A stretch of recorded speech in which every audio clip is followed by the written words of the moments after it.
The heat is dry, thick with dust, and you can feel the ancient silence pulsing beneath your feet. You're standing at the edge of something enormous, an invisible map drawn in broken clay, forgotten bones, and stories told in whispers. 1,000 cities once rose from this land, each stitched together by the gods themselves. And then, just like that, they crumbled. Names erased kings, dethroned entire worlds swallowed by river mud. You're not in a museum. You're in a mystery that's been brewing for 5,000 years. In the cradle of civilization, Mesopotamia, they didn't just invent writing. They invented time. They mapped the stars, built cities from swamps, and wrote their names in clay so they wouldn't be forgotten. Except, many were. Some ruled for 200 years, others for 6 months. Some gods descended from heaven. Others drowned the world in a flood. And somehow none of it feels entirely made up. You probably won't survive this, because what's coming is not just a bedtime story. It's a riddle wrapped in a flood myth, wrapped in a clay tablet that no one could read for 2,000 years. This is the place where the gods got tired of humans being too noisy, where kings declared themselves divine and got erased for it, where an entire empire collapsed and no one can quite explain why. So before you get comfortable, take a moment to like the video and subscribe, but only if you really like what I'm doing here. Drop your location and the time you're tuning in. Are you drifting off in Delaware or watching wide-eyed from the Philippines at 3 a.m.? I'm curious to see just how far this ancient story travels. Now turn off the lights. Maybe turn on the fan for some soothing noise, and let's get started on tonight's journey together. You shuffle toward the first clue, a list. Not a prophecy, not a parable. Just a list of names etched in clay, some ruling for centuries, others for minutes. The Sumerian King List. It shouldn't make sense, and yet it's the only place to begin. It starts with a list. Not a story, not a myth, not even a boast. Just a list of kings carved into clay by hands long since dust. You crouch beside it, trying to make sense of the names. A Uruk of Eridu, who ruled for 800 years. Enheduanna of Badtabira, a brisk 200 years. The numbers are insane, fantastical even. No king has ruled that long. No human ever could. But to the ancient Sumerians, this wasn't exaggeration. This was memory, or something pretending to be memory. The Sumerian King List is one of the strangest historical documents ever created. At first glance, it looks like any bureaucratic record, a chronological list of rulers and the cities from which they governed. But the deeper you read, the more it begins to unravel, not just historically, but cosmically. The list begins with the line, "When kingship was lowered from heaven, kingship was in Eridu." That's not the language of bureaucracy. That's the language of myth. To the Sumerians, kingship wasn't just a role. It was a metaphysical force, something that descended from the divine and chose its host. It didn't evolve from democracy or conquer territory the old-fashioned way. It migrated. One moment it lived in Kish, the next in Uruk, then Ur, then to obscure places like Hamazi or Awan. Each transfer is presented like a passing of a sacred baton. Kingship fell from heaven, and when it fell out of favor in one city, it reappeared somewhere else like divine software being rebooted. And the reign lengths, they're not typos. They're clean, perfect multiples, often of 60, which was the Sumerian sacred base number. Etana of Kish, 1560 years. And Menluana, 200. These aren't lifespans. They're symbols, encoded eras. Maybe these weren't people at all. Maybe they were metaphors. dynasties wrapped in skin, or myths wrapped in math. Historians have tried to parse the list for over a century. Some think it's propaganda, a retrospective crafted by later rulers to stitch their cities into the divine origin story. Others think it's an attempt to preserve a fractured oral tradition. And still, others bolder ones suggest the list encodes something else entirely: astronomy, or calendars, or forgotten epochs. The number 43, 200, that's 720 times 60. Coincidence or cosmic cipher? And yet, if it were just ancient nonsense, you wouldn't be here tilted forward trying to decode the whisper in the clay. Because something about it feels intentional. You notice how the reigns dramatically shorten after the Great Flood. A king goes from tens of thousands of years to just a few decades. The world shrinks. Mythic time gives way to mortal time. It's like someone flipped a switch from divine theater to human drama. The flood is the pivot, the reboot. Kingship resumes, but with shorter leases. Some of the cities on the list are well known. Kish Uruk Ur. But others, Hamazi Shurupak Badtabira, are mostly ghost towns now. One of them, Akkad, hasn't even been found. That's right. The city that spawned an empire that gave its name to half of Mesopotamia, still missing. Its coordinates lost. Its ruins swallowed by river shifts and centuries of silence. And yet it sits confidently on the king list, as if that absence makes it more real. Then you notice something peculiar. Not every historically attested king appears on the list. Some rulers, whose existence we've confirmed from temple records and excavation reports, are simply missing. Scrubbed out. Were they deemed illegitimate, forgotten? Or did they fail the divine audition? This isn't a neutral document. It's a curated exhibit. It tells you as much about who wrote it as about the kings themselves. You're reading a gossip column disguised as a genealogy, a list that picks winners and buries the rest. One moment, the king is divine, ruling for millennia. The next, he's gone, disappeared mid-line. Some names survive in dozens of versions of the king list, each differing slightly, like a myth re-edited for a new regime. Others flicker briefly, then vanish like deleted footnotes. Imagine a world where power isn't inherited or earned, it's borrowed. A city doesn't conquer to gain kingship. It's chosen by heaven. And when heaven gets annoyed, it yanks kingship back like revoking Wi-Fi. That's what the king list suggests. Kingship isn't political, it's metaphysical. Your throne lasts as long as the gods want it to. Maybe that's why so many of them tried so hard to impress the gods with temples, ziggurats, and offerings. Because when kingship is a cosmic subscription plan, you don't want to get unsubscribed. You keep reading. Some of the later reigns after the flood begin to look normal. 10 years, 45 years, even 6. Names you've heard before. Gilgamesh, Shulgi, Hammurabi. But even here reality warps. Gilgamesh, listed as a real king of Uruk, is also the protagonist of an epic in which he befriends a wild man, slays demons, offends the gods, and searches for eternal life. So which is he myth man or both?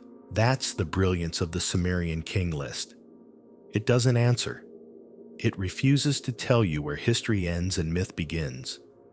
You're left staring at a list that could be a ledger, a ritual, or a hallucination. And maybe that's the point. Maybe it was never meant to make sense. Maybe it was designed to make you stop and ask who gets to write history, who gets remembered, and who decided what real even means. You run your fingers along the lines, tracing symbols pressed by a hand that lived and died 5,000 years ago. You don't understand the script. Not really. But the intention that you understand. Someone wanted to be remembered. Someone wanted to make sure that kingship didn't just live in palaces, it lived in clay. You rise from the tablet, your mind buzzing. You can still feel the echo of those reigns longer than cities, longer than lifetimes, longer than belief itself. And you wonder, was this really a list of kings or a confession, a warning? Because if kingship falls from heaven, it can fall back up again. And if time begins with myth, it can end with silence. Next up, the flood. The slate wiper. The deluge that washed away the kings, the gods, the cities, and everything that dared to call itself history. You feel the dampness before the story begins. It seeps into the cracks between bricks, into the lines of the tablets, into the very spaces between words. Water, you realize, is the true editor of history. It rewrites everything. And in ancient Mesopotamia, it didn't just erase cities, it erased time. The flood. The Great Flood is more than myth. It's more than a story handed down around smoky fires and echoing temple halls. In Mesopotamia, the flood is a rupture, a punctuation mark so sharp it slices history into before and after. You don't get to understand Mesopotamia without passing through the water. It's everywhere in the Epic of Gilgamesh and the Atrahasis epic, in Sumerian flood texts so old they predate the Bible by centuries. In each one, the details shift like riverbanks, but the core is the same. Humanity multiplies. The gods get irritated. One of them, usually Enki or Ea, decides not everyone deserves to drown. A warning is given.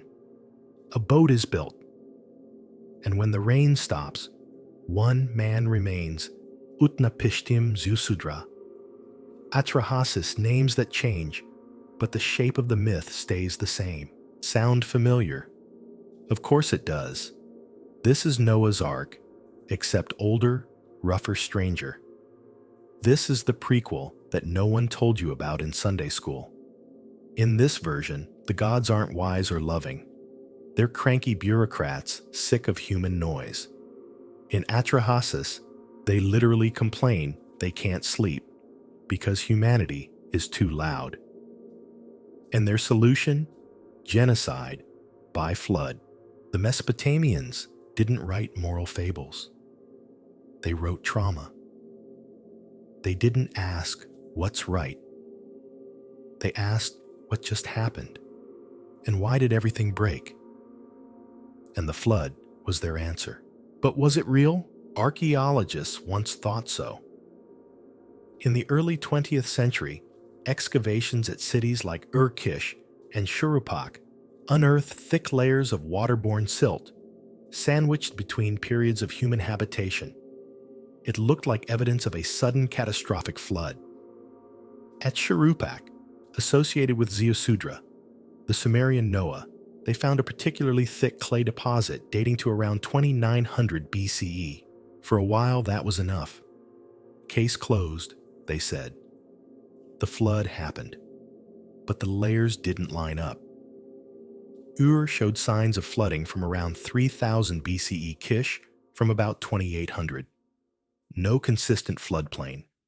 No sedimentary smoking gun. Just scattered traces of high water and confusion. So maybe there was no one flood. Maybe there were many.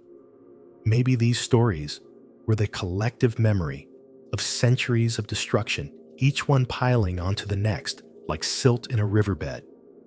A flood here, a famine there, a city vanishing without a trace. And then one day, someone strings them together into one mythic catastrophe, because floods are different from fire or war. Fire burns, war conquers, but floods drown everything. They take the bricks, the fields, the bones, the names. They leave mud where meaning once stood. A flood doesn't just destroy your house, it washes away the story of how you built it. And the rivers of Mesopotamia, the Tigris and Euphrates, were not friendly gods. They were serpents. They fed you when they felt like it, and when they didn't, they swallowed entire cities whole. Irrigation meant survival, but it also meant dependence. A slightly early thaw, a long rain, a poorly maintained canal. That's all it took to go from barley harvest to waterlogged death. So the flood myth isn't just metaphor, it's memoir. It's what happens when you live next to a god that you both worship and fear, and you never quite know when it'll snap. Still, why did it become the flood? Why this one, among the thousands of real muddy disasters, rose to mythic status? One answer is psychological. The flood myth doesn't just kill, it resets. It's a clean slate, a cosmic Ctrl+Alt+Delete. The gods frustrated drown everything, then reboot the system with one survivor, one family, one boat. And that's comforting in a brutal way. It says, even if everything is lost, someone will start again. Even if the gods hate us, they still leave a seed. But there's something darker underneath. The hero of the flood, Ziusudra, Atrahasis Utnapishtim, is always alone at the end. He survives, yes, but he's exiled, set apart, sent to live in Dilmun, a paradise that no one else can reach. He's immortal, but also untouchable. His story doesn't end in triumph. It ends in distance. Survival in these myths comes with a price. And the gods, they're not wise. They're embarrassed. In the Atrahasis version, they regret their decision. They bicker. They get hungry because no one's left to make offerings. Enki chuckles darkly from the corner, the only one who saw the flaw in their logic. It's not a divine triumph. It's a bureaucratic mistake, apocalypse by committee. Some scholars think the flood story was a political tool, a way for survivors, temple elites, mostly to claim divine favor. We survived because we were chosen. The rest? Well, the gods must have had their reasons. It's a neat way to explain why your temple's still standing when the one downriver is a swamp. It's also a way to mark a shift. In the king list, the flood splits time. Before immortal kings, after human ones. Before nonsense numbers and divine chaos. After dynasties, laws, cities. The flood is not just an event. It's a boundary, a firewall between myth and memory. And that firewall shows up everywhere. India, China, Mesoamerica, Greece. The flood myth is global, which suggests something deeper than coincidence. Maybe these stories reflect real climate events, a massive sea level rise, a sudden collapse of glacial lakes, a generation-spanning El Niño, something that in living memory felt like the world was ending. Or maybe they reflect something psychological, a primal terror baked into the human mind that all we build can be washed away in a single night. That beneath our cities, our rituals, our lists of kings, we are still creatures living in fear of the tide. Because here's the cruelest part, the flood keeps happening. Not one big event, but endless small ones. Floods of power, floods of failure, floods of silence. Every time a city falls, every time a tablet shatters, every time a language dies, that's a flood. And every time someone tries to build a boat, you stand there staring into the imaginary waterline that cut Mesopotamian history in half. You imagine the scribes drenched in mud carving the names of the survivors. You imagine the temples sodden crumbling, and someone somewhere whispering the same story again. The gods got angry. The water rose. But someone made it out. Someone remembered, and when the clay dried again, the black-headed people emerged. New kings, new cities, new names etched into soft earth, hoping this time the gods would stay quiet. You're ankle deep in the muddy waters of post-flood Mesopotamia, but the storm has passed. The gods have stopped yelling. The world is quiet again, rebooted. And as the land dries, a new kind of human rises to fill it, the blackheaded people. You hear that phrase, repeated across countless tablets, the blackheaded people. Not Sumerians, not Akkadians, just black-headed. And suddenly, you realize something strange. These people didn't name themselves after a land or a god or even a language. They named themselves after hair color. Odd, yes.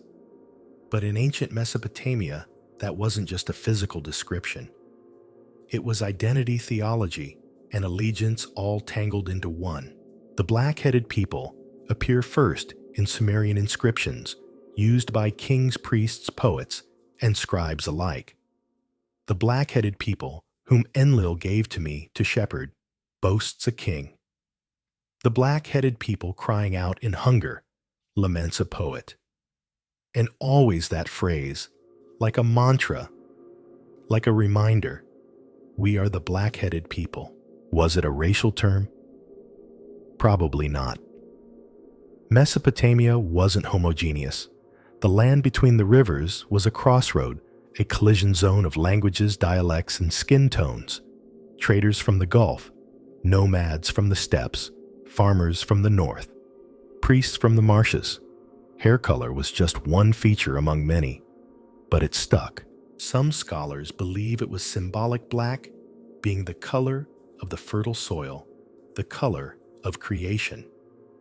Others think it was a way of distinguishing themselves from the red-haired peoples of the mountains or the fairer-skinned tribes of the West. Or perhaps it was something deeper, a badge of belonging in a world that was constantly coming undone, in a place where cities rose and fell. In a generation, identity had to be portable. You couldn't count on your walls, but you could count on your words. So maybe calling yourself black-headed was a kind of verbal passport proof you belonged to this story, this land, this tangled, flood-washed tapestry. And yet they never said Sumerian. Not really. That's our words stitched together by archaeologists trying to make sense of what they dug up. The people themselves said people of Ur, people of Eridu, people of Lagash. They belonged to cities, not nations, to temples, not borders.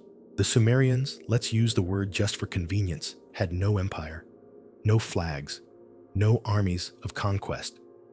What they had were gods, dozens of them, hundreds, and every city had its own patron deity, sometimes friendly, sometimes jealous.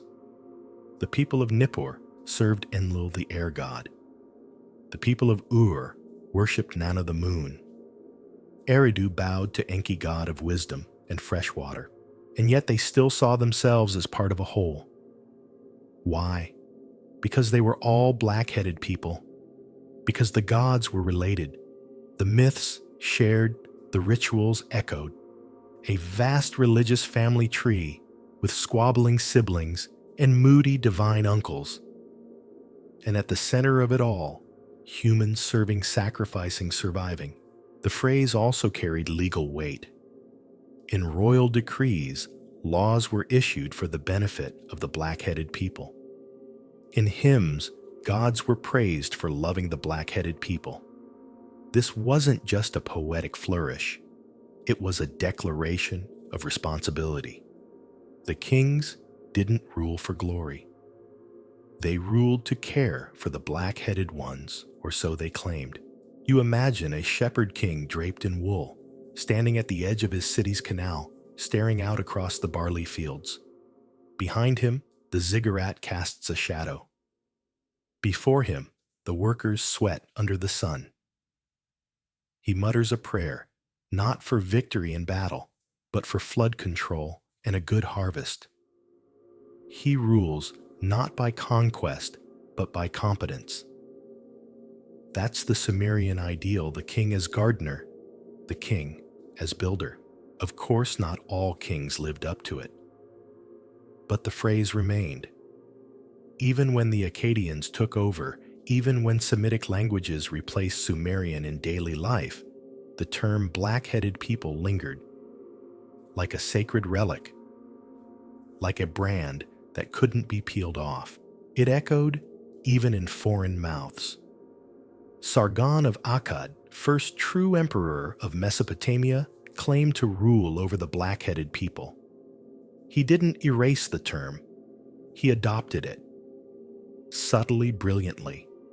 By calling himself their protector, he cast himself as heir to a tradition that wasn't his.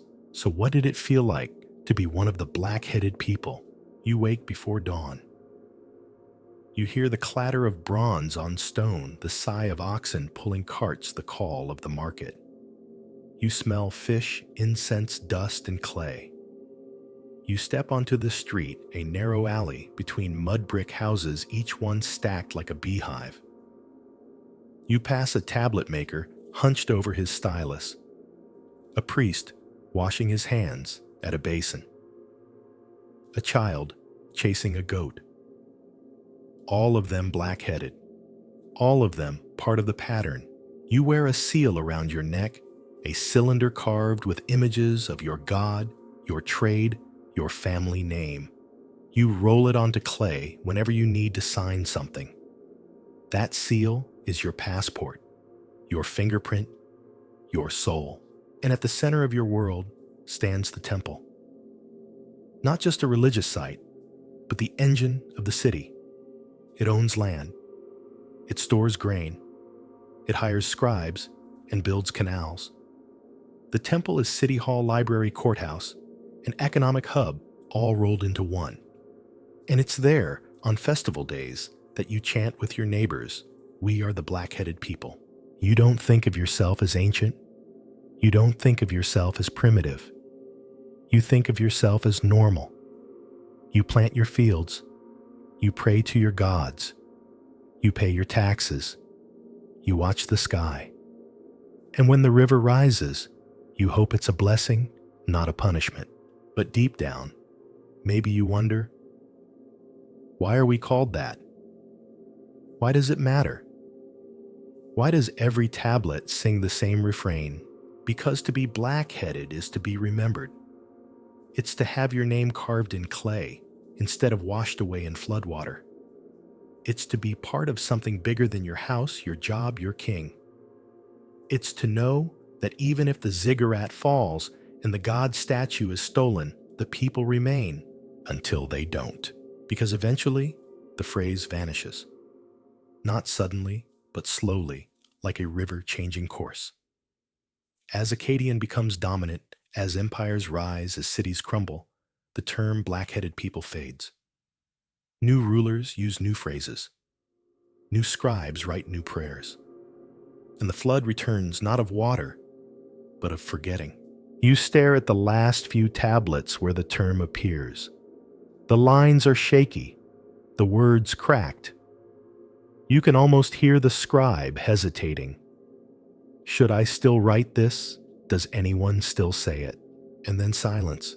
The black-headed people are gone. But here you are, thousands of years later, tracing their name with your finger, whispering it aloud. And in that moment, for just a heartbeat, they're back. They built cities. They worshipped stars. They feared the flood. And they called themselves the black-headed people. You press your palm into the mud, and when you lift it away, it leaves a mark, a shape, a gesture, a memory. That's all writing ever was a way to hold on to what disappears.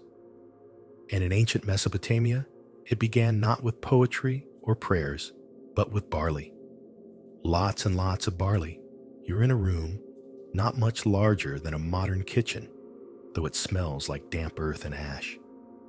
A man crouches at a low table squinting as he inscribes symbols onto a wet clay tablet.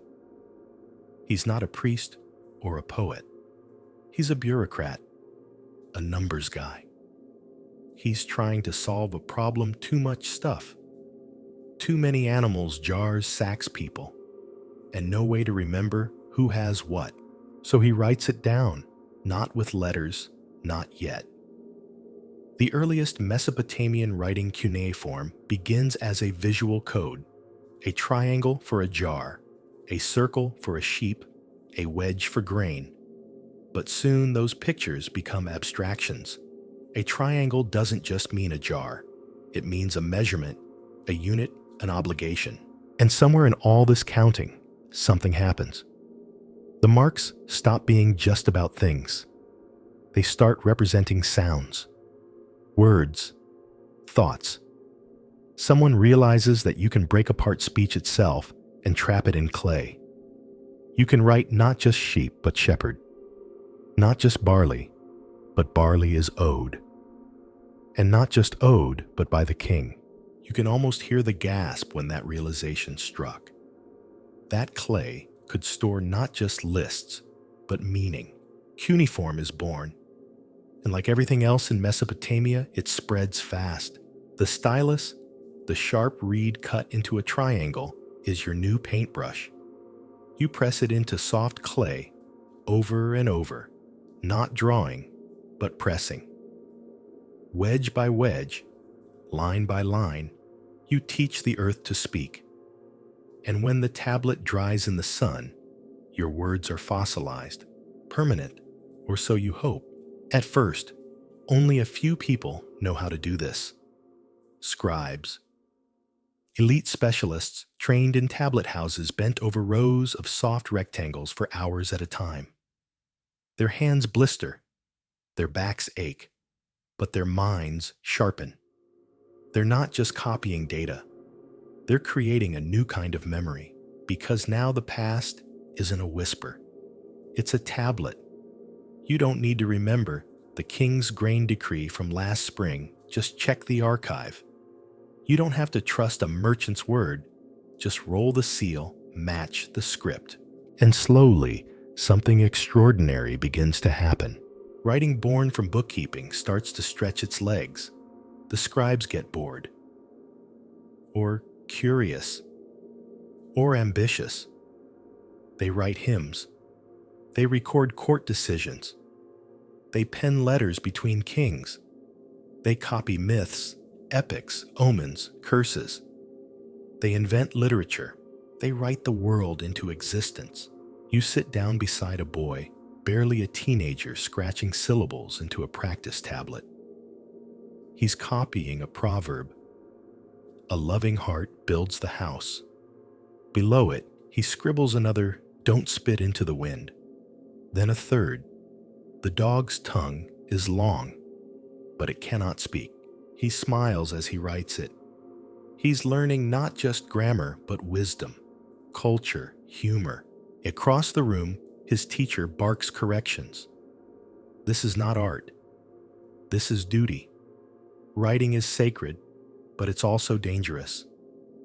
A miswritten tablet could doom a transaction or a soul. The scribes are both librarians and gatekeepers, and their work is everywhere. You walk into a temple storeroom. Stacks of tablets line the shelves, grain tallies, priestly rosters, donation logs. You cross the palace threshold, more tablets. Edicts, military rosters, tax demands. You reach a school, still more tablets. Textbooks, exam questions, dictionaries. Mesopotamia isn't built on stone, it's built on clay. And those little gray squares are its nervous system. But there's something eerie about them too, because for all the power they held, they were fragile. One misplaced foot, one tumble off a shelf, and the words are gone. Some scribes began baking important tablets to preserve them, an early attempt at backup storage. Others buried them in jars, hidden from war and fire. Still, most didn't survive. And the ones that did, we can't always read them. You'd think cuneiform being a writing system would be straightforward. It's not. Each sign can represent multiple sounds. Each word might be spelled in several ways. And over time, the system changed more than once. Sumerian cuneiform becomes Akkadian, then Babylonian, then Assyrian. Like trying to read Latin, Spanish, and Romanian all with the same alphabet, but where some letters are animals and others are whole verbs. Deciphering it took modern scholars over a century. And even now, much remains untranslated. Entire genres gone. Entire libraries locked. Imagine holding a tablet that no one has read in 4,000 years. You turn it in your hands. You can see the stylus marks. You can feel the weight. You can even guess the scribe's emotion, hurried, careful, exhausted. But the meaning, it's silent. And yet sometimes the words come back. Like the moment in the 19th century when Henry Rawlinson, standing on a scaffold in the cliffs of Behistun, finally cracked the key to cuneiform. He copied the same royal inscription carved in 3 languages and matched it like a puzzle. Bit by bit, the clay began to speak again. It said, "I am Darius, king of kings, son of Hystaspes." It said, "I conquered, I ruled, I built." And with that, the door to Mesopotamia creaked open. Back in the ancient world, writing became contagious. Neighbors to the east and west, Elamites, Hittites, Hurrians adopted and adapted cuneiform for their own tongues. Sometimes they changed the script. Sometimes they just borrowed the prestige. To write in cuneiform was to tap into power. Even as empires fell, cuneiform endured. For over 3,000 years, it remained the go-to system in the region. That's longer than our alphabet has existed. And it all started with grain. So next time you look at a receipt, or a spreadsheet, or a passport, thank a bored Sumerian accountant. He wanted to keep track of barley. He accidentally invented civilization, and somewhere in a museum drawer or a buried archive, his words still wait, pressed into clay, patient, permanent, waiting for someone to listen. Because in Mesopotamia, writing wasn't just about remembering. It was about surviving. When floods washed away cities, when kings disappeared, when gods fell silent, clay remembered. And now so do you. The smell of dust is sharper here, bitter. You're standing in the ruins of something that was once the center of the world, or at least that's how they saw it. Akkad. The name still echoes even though the city itself is gone. No ruins, no walls, no foundation stones. Just clay tablets and memory. And even those are cracking. You glance down at one such tablet, barely intact, and the first word leaps out, Sargon. The man who built an empire out of fragments. The first to call himself king of the 4 corners of the world. He wasn't born to royalty. He wasn't handed power. He took it by force, by ambition, and maybe by accident. The legend goes like this. Sargon was born in obscurity, placed in a basket of reeds, and floated down a river. Sound familiar? It should. It's the origin myth echoed in Moses and Romulus, in other half-gods and empire builders. But Sargon was no fairy tale. He was real. He conquered Sumer, unified dozens of city-states, and did something no one had ever done before, created an empire. Akkad wasn't just a city, it was a new idea. Gone were the temple kings, the high priests governing in the names of gods. Sargon ruled like a storm. He installed governors, standardized weights and measures, built roads, carved bureaucracy from chaos. He turned Mesopotamia from a quilt into a machine, efficient, ruthless, unified. And for a while it worked. His descendants, Rimush, Manishtushu, Naram Sin, expanded the empire, pushed its borders from the Persian Gulf to the Mediterranean. They were bold, brutal, brilliant. Naram Sin even declared himself a god in his own lifetime, an unthinkable move that both solidified and cursed his legacy. Because then, almost without warning, the empire cracked. First came rebellion. The southern cities, Uruk, Lagash, Umma, never liked Akkadian dominance. They saw themselves not as conquered, but as occupied. Then came drought. Tree ring data from the region shows a massive years-long climate event around 2200 BCE. Crops failed. Rivers dried. Dust settled on abandoned canals. The people blamed the king. They always do. The Gutians arrived next. Mountain tribes from the Zagros, described by later scribes as filthy ignorant, unwashed, a barbarian smear campaign, if there ever was one. But even if the Gutians didn't bring down Akkad directly, they walked through its ruins soon after. Like vultures picking over an empire's bones, and Akkad vanished, literally. We don't know where the city was. We have hundreds of references to it. In poems, letters, royal inscriptions. Akkad the mighty. Akkad the jewel. Akkad the city of Sargon. But we've never found it. Some think it lies beneath modern Baghdad. Others think it was swallowed by the river. It's one of history's great vanishing acts. You squint at a map. You trace possible sites, but none are certain. Akkad lives in myth more vividly than it does in dirt. But the story doesn't end with ruins. It ends with a tablet. Centuries after its fall, a Sumerian poet wrote, "The Curse of Akkad."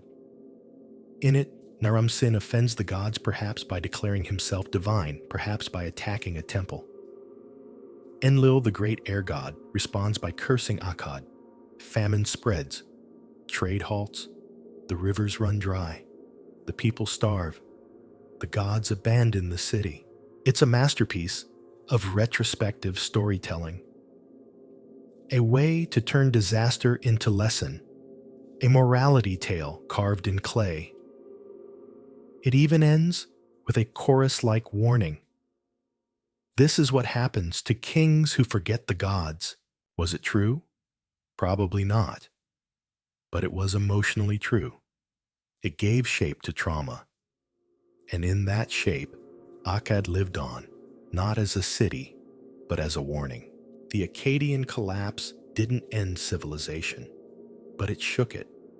For nearly a century afterward, records fragment, power centers shift, writing slows. You can feel the uncertainty in the tablets, the scribes unsure of which date to use, which dynasty to cite. The world hadn't ended, but it had been rewritten. Yet even in collapse, the Akkadian legacy lingered. Their language became the lingua franca of the region. Their imperial model governors, roads, standing armies, was copied by everyone from the Babylonians to the Assyrians to the Persians. Even their god-king concept survived, morphed, exported. It's easy to forget how radical Akkad was. Before it, cities were self-contained. After it, kings thought in continents. Before it, the gods gave kings power. After it, kings were gods. Before it, writing tracked sheep. After it, it tracked soldiers. You reach down and pick up a shard of tablet, its lines sharp, even after 4,000 years. It's part of a military dispatch, an order to a regional governor. Move men, send grain, build walls.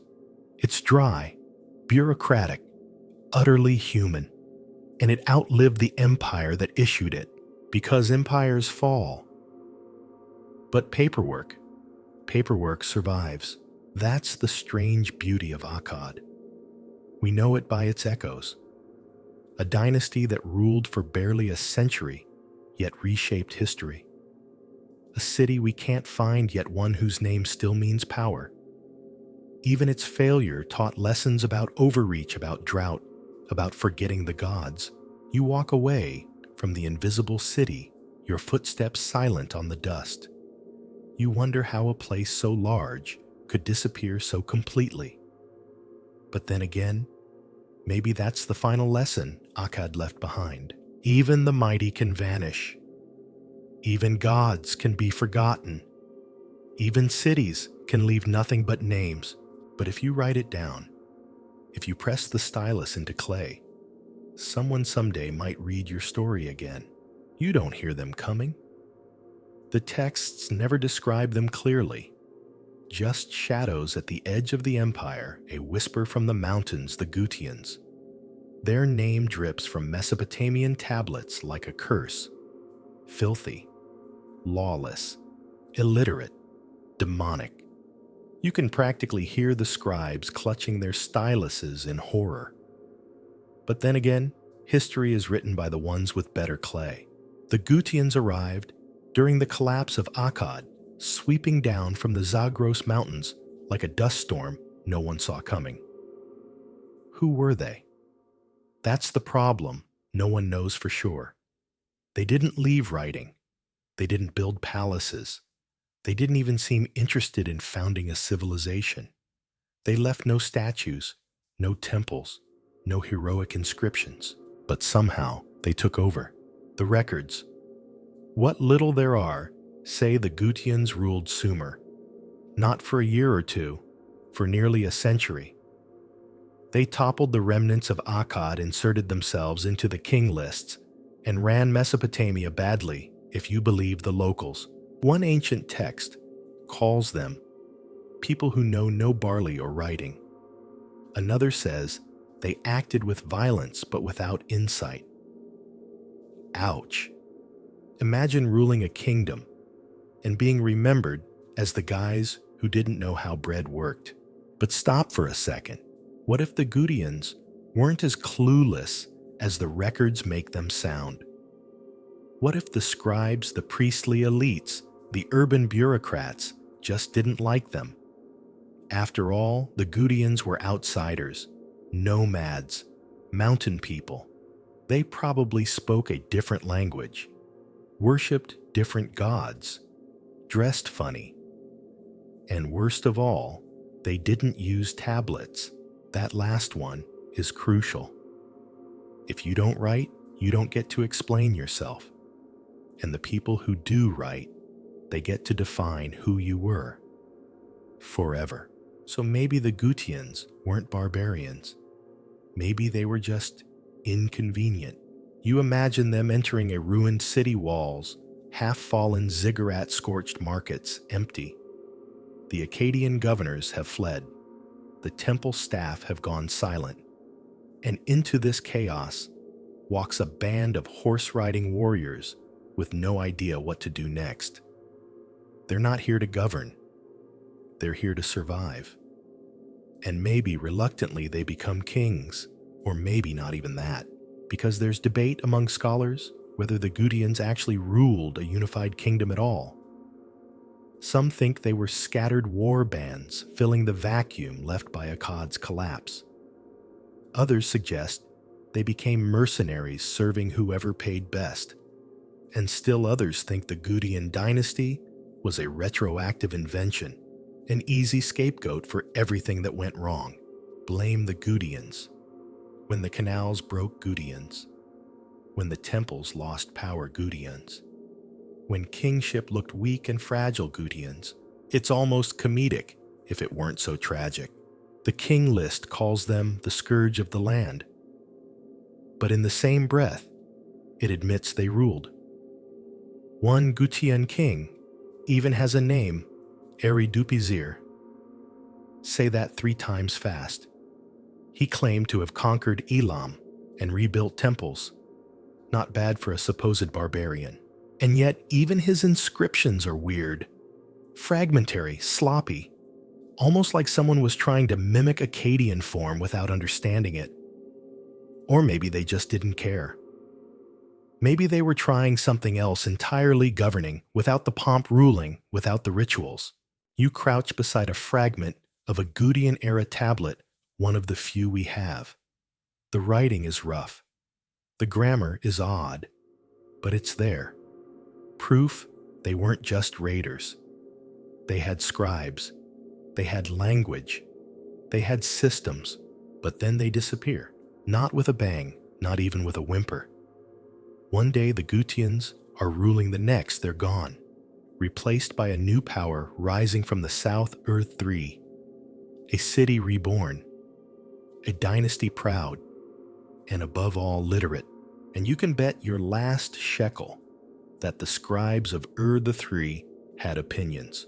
They wrote poems about the Gutians as subhuman. They penned victory hymns about cleansing the land of their filth. One tablet literally compares them to howling dogs who defile shrines. Subtle, but buried in the invective, you find fear. The Gutians represented something terrifying to the temple elites, a world without order, a time without writing, a government without bureaucracy, chaos. And chaos in Mesopotamian thought was always lurking. The scribes saw themselves as guardians against that chaos. Their job wasn't just to write, it was to preserve cosmic balance. When a Gutian ruled, it meant the world had tilted. Kingship had fallen into the wrong hands. The gods were silent. The lists were broken. So when III rose, the scribes celebrated not just a new king, but the return of order. They began rewriting the past, cementing the Gutians as villains, cleaning up the timeline, restoring the world to how it should be. And maybe they were right. III did rebuild the canals. It did reinstate the priesthood. It brought back regular tribute, architectural projects, international trade. Compared to the ragged post-Akkadian years, it must have felt like the sun returning. But the Gutians weren't evil. They were transitional, a placeholder dynasty for a world that didn't know what came next. The bridge between empire and city-state, between divine rule and pragmatic governance. A ghost people for a ghost age. You stand at the edge of a hill overlooking what might once have been a Gutian encampment. Nothing remains. No walls, no monuments, not even graves. Just wind. But that too is a kind of legacy. They ruled. They fell. And they became a warning. Not because they failed, but because they didn't write. And in Mesopotamia, not writing was the same as never existing. You hear her name before you see her. Enheduanna. It rings through time like a soft bell, clear and impossible to ignore. She's not a warrior, not a queen, not a conqueror. She's something rarer. She's a voice, a first person I etched into the clay of history. And for that, she's immortal. Enheduanna was the daughter of Sargon of Akkad, the very emperor who stitched Mesopotamia into one pulsing empire. But instead of a sword, she was given a temple, a pen, and something even more dangerous authority. Her father made her the high priestess of the moon god Nana in one of the most powerful religious positions in the land. This wasn't a ceremonial title, it was strategy. Through her, Sargon hoped to unite the spiritual heart of Sumer with the political muscle of Akkad, and she delivered. But Enheduanna wasn't content with rituals and sacrifices. She didn't just serve the gods, she spoke to them, for them, as them. She wrote hymns that were part theology, part poetry, part political doctrine. And here's the twist, she signed them. That was new, revolutionary, shocking. Before her writing in Mesopotamia was anonymous. Scribes transcribed, kings dictated, no one said I. But Enheduanna carved her name right into the story. Enheduanna, the priestess, composed this. And with that, she became the first known author in history. Imagine that, The very concept of authorship, the idea that someone owns a piece of writing, that a voice can be tied to a soul, begins here. With her, in a temple room filled with smoke and song, her most famous work, The Exaltation of Inanna, a fierce hypnotic hymn to the goddess of love and war. It's not gentle. It's not safe. It's a cry of rage and devotion, filled with blood thunder, seduction, and power. She writes of being cast out, exiled, stripped of her role, and then restored. Whether that's metaphor or memory, we may never know, but the emotion real. She calls Inanna the tempest who roars with the storm, and begs for her favor not as a servant, but as a survivor. The poem reads like a battle cry, a prayer, a poem, a spell. You sit on the edge of an ancient step, close your eyes, and try to hear her words as she meant them. Not as dry lines in a textbook, but as breath, song, thunder. Enheduanna, I am yours. It's hard not to be moved. Her other works include the Sumerian temple hymns, a collection of praises to various gods and temples. In these, she's less fiery, more formal. But the structure, the rhythm, the vision is unmistakably hers. She isn't just listing sacred places. She's mapping a divine landscape. She's binding together Sumer Akkad and heaven itself. She wrote herself into the architecture of religion. But it wasn't all poetry. Enheduanna was also a political figure.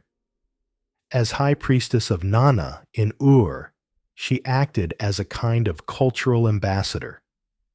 Her position allowed Akkad to integrate Sumerian religious practices into its empire, which in turn helped keep rebellion at bay for a while, because eventually she was exiled, cast out.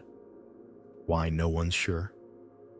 Some speculate a local rebellion ousted her during political turmoil. Others think a rival faction tried to erase her father's legacy. All we know is what she wrote, that she was stripped of her priesthood and forced to wander.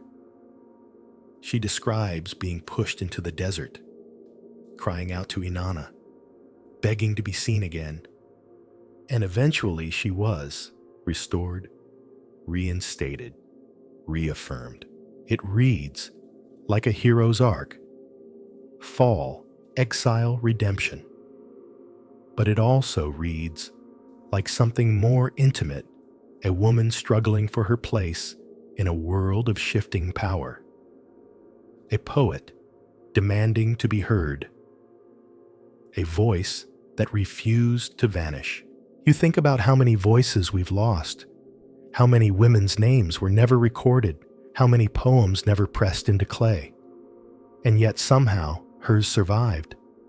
Through empire flood invasion fire, her hymns were copied for centuries after her death. Temple students memorized her lines. Scribes preserved her syllables. She became canon. Even in the Babylonian and Assyrian periods, long after her own dynasty had fallen, her works were still being taught.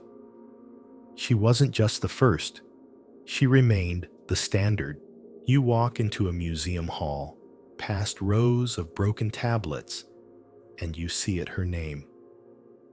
Not daughter of or wife of, just Enheduanna, alone, complete. It hits you differently. In a world where most women were invisible, she carved herself into permanence. In a time when kings were gods and gods were terrifying, she stood toe-to-toe with them in her poems. She didn't flatter. She confronted. She didn't whisper.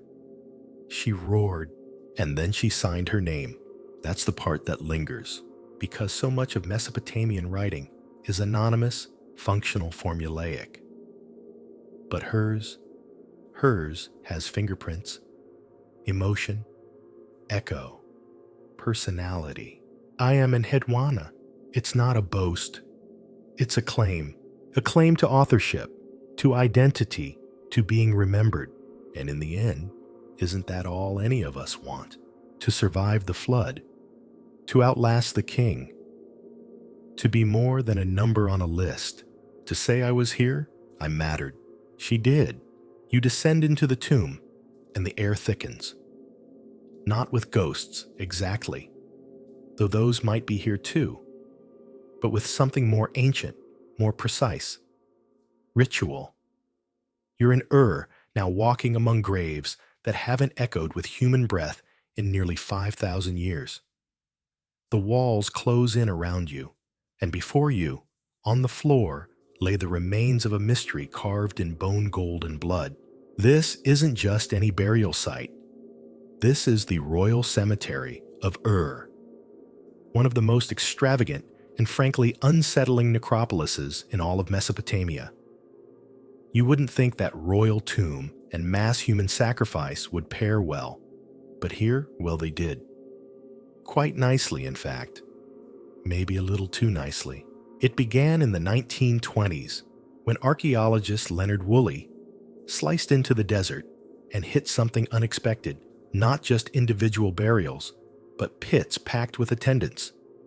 Dozens of them, lying in rows, jewelry still on their arms, instruments beside their hands, spears resting gently against their sides. They weren't dumped in a hurry.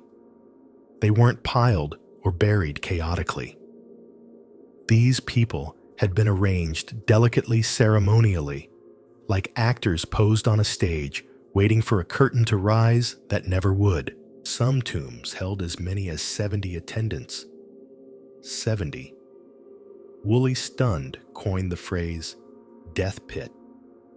And what a phrase it is. You stare down at one of them, now recreated in a museum display. The queen lies at the center, her golden headdress a cascade of petals and ribbons. Beside her, harpists frozen mid-song, cupbearers holding vessels, guarding soldiers with copper helmets, each figure a role, each role preserved in death. But what really haunts you isn't the gold, it's the quiet. How did they die? That's been the debate for a century. At first, Woolley proposed a story so tidy it almost felt comforting. He believed these attendants voluntarily followed their rulers into death, an act of loyalty, devotion, even joy. He imagined them drinking a narcotic, lying down, and drifting off peacefully into eternity. A royal sleepover. Bring your own cup. But more recent analysis has peeled back the comfort. CT scans of the skulls revealed signs of blunt force trauma, precise, deliberate blows to the back of the head. Execution, not intoxication. A copper mace instead of a cup of dreams. Suddenly, the tomb isn't so peaceful. Were they willing? Maybe. Were they sacrificed? Almost certainly. And what does that say about this civilization we keep admiring? You shift in place, unsettled. This was no fringe ritual. It happened in multiple royal graves across multiple generations. That means it wasn't an accident. It was tradition. A belief that kings and queens didn't die alone. That the royal soul required an entourage in the afterlife. Not just family either. Specialized roles, musicians, drivers, guards, servants. In one tomb, a chariot with oxen was buried intact. The animals died too. It raises questions. Was this about loyalty, fear, theater? Maybe it was all of them. The Mesopotamians believed in an underworld, not a place of judgment like the Christian hell or the Egyptian Duat, but a shadowland of dust and silence. Everyone went there, kings and commoners alike.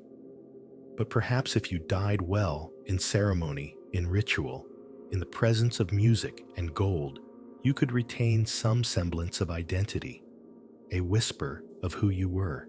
So a queen doesn't just die. She descends, escorted, accompanied, seen. And what of the attendants? Did they believe they would serve her? in the next world? Did they feel honored, or did they dread the day her breath stopped knowing theirs soon would? You imagine them dressing in finery for the ceremony, sitting quietly, waiting their turn. Was there trembling, singing a final glance between lovers or siblings, knowing they would never speak again, and then one by one the light went out? It's haunting, but it's also revealing, because death tells us what people feared, what they hoped, what they believed was worth preserving.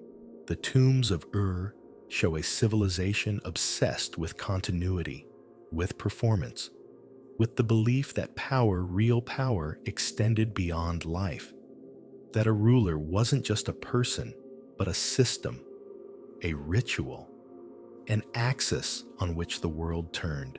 And when that axis fell silent, the machine had to follow it into the dark. That's why the death pits were arranged like banquets, like concerts, like court. They weren't buried as bodies. They were buried as symbols. But it wasn't just death. The artifacts buried alongside them speak too. The golden lyres inlaid with lapis lazuli shaped like bulls with human faces. The jewelry so intricate you'd need a magnifying glass to replicate it today. The Standard of Ur, an enigmatic box showing scenes of war and peace in mosaic form. We'll talk more about that next. Each item says the same thing: this person mattered. This world mattered. Preserve it. You step back from the reconstruction, your mind swirling with contradictions. This was a culture that invented writing, that built ziggurats, that mapped the stars. And it also killed harpists to please a dead queen. It doesn't fit neatly into any modern box, but maybe that's the point. Mesopotamia was not a utopia. It was not a nightmare. It was a complicated, layered, often brutal civilization with beauty carved into its very brutality. The royal tombs of Ur are not a warning. They're not a celebration. They're a message, a declaration of power, a cry for memory, a refusal to be forgotten. And somehow it worked. Thousands of years later, we're still staring at their faces, still asking why, still listening. Because when the clay crumbles and the names fade, all that's left is the silence of the pit and the golden head of a queen who refuses to go quietly. It's not much to look at first. Just a small wooden box, barely bigger than a modern briefcase. Its sides are inlaid with tiny shells and lapis lazuli mosaics, delicate and worn. You almost miss it sitting quietly in a museum case. But then your eyes adjust, and the story leaps out. This is the Standard of Ur. And while the name sounds like a military banner, or maybe a battlefield flag, it's neither. No one really knows what it was. A musical instrument, a box for sacred texts, a container for war, spoil scholars still debate. But what's not in question is what it shows: an entire worldview order, and chaos, peace, and conquest condensed into shimmering fragments. You move closer, peering into the intricate panels. One side depicts war. Chariots crush enemies under wheels. Soldiers march with spears. Prisoners are paraded naked and bound. At the top, a towering king accepts the spoils of battle. His head raised, his figure larger than the others, not from ego, but from artistic convention. He's the axis of this bloody machine. Flip the box around and everything changes. The war vanishes. Now the king presides over a banquet. Musicians play harps. Servants bring food and drink. Everyone smiles well, as much as a shell mosaic can smile. The king is still large, still central. But now he's calm, feasting the father of prosperity. 2 panels, 2 worlds. This duality is everything. In Mesopotamia, war and peace weren't opposites.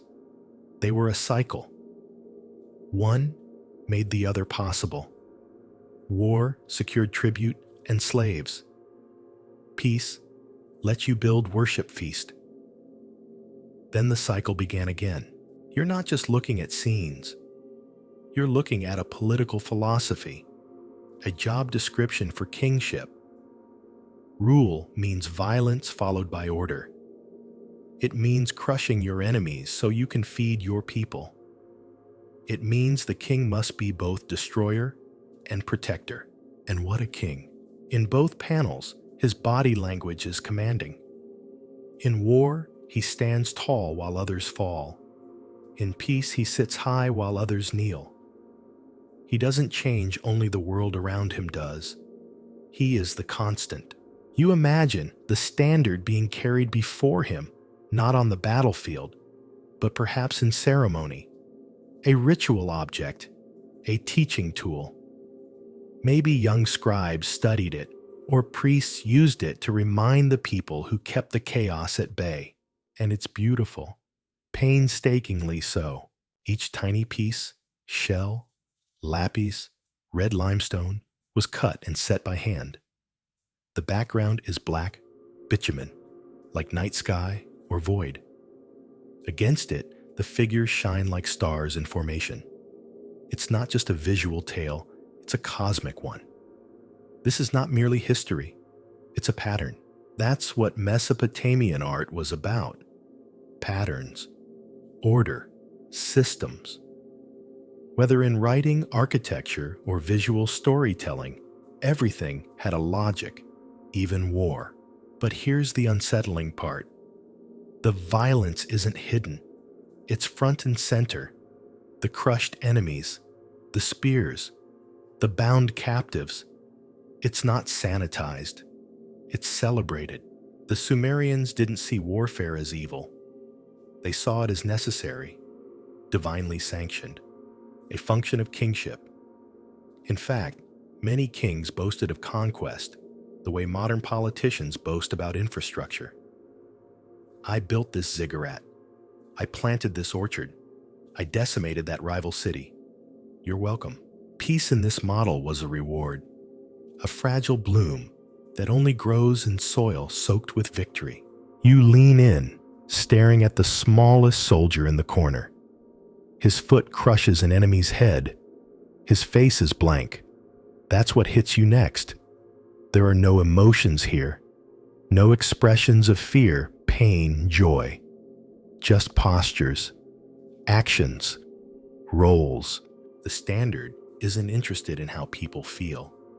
It's interested in what they do. That's deeply Mesopotamian. This was a society obsessed with order, not emotional order, but structural. You don't cry about a lost battle. You rebuild. You appease the gods. You sacrifice. You record. And you carry on. In that sense, the standard is a mirror of the universe. War gives way to peace. Kings uphold balance. Humans serve their role. But even in its symmetry, questions linger. Who were the prisoners? Rebels, foreigners, fellow. Sumerians. Were the musicians happy? Did the banquet happen before the war or after? We don't know. The object speaks in poetry, not footnotes. It tells you what mattered, not what happened. And maybe that's the point. Maybe the standard was never meant to be a literal scene. Maybe it was aspirational, symbolic, a visual hymn to the ideal. King violent when needed, generous when possible. A storm and a shelter. You take a final look. The color is still vivid lapis, like twilight limestone, like blood shell, like bone. It survived not because it was hidden, but because it mattered. Someone buried it with care. Someone believed this small box held the soul of a kingdom. And in a way it does. You walk away, and the images follow you. The king standing tall, the soldiers marching in silence, the harpist playing beside a full cup of wine, the endless spinning wheel of Mesopotamian life. And you think this wasn't just a mosaic. It was a story, a script, a standard. And 5,000 years later, it still is. You tilt your head back. It keeps going. Up and up, tier after tier, like a staircase for giants. It's not a pyramid. Those are smooth and closed, perfect triangles sealed against time. This is something else entirely.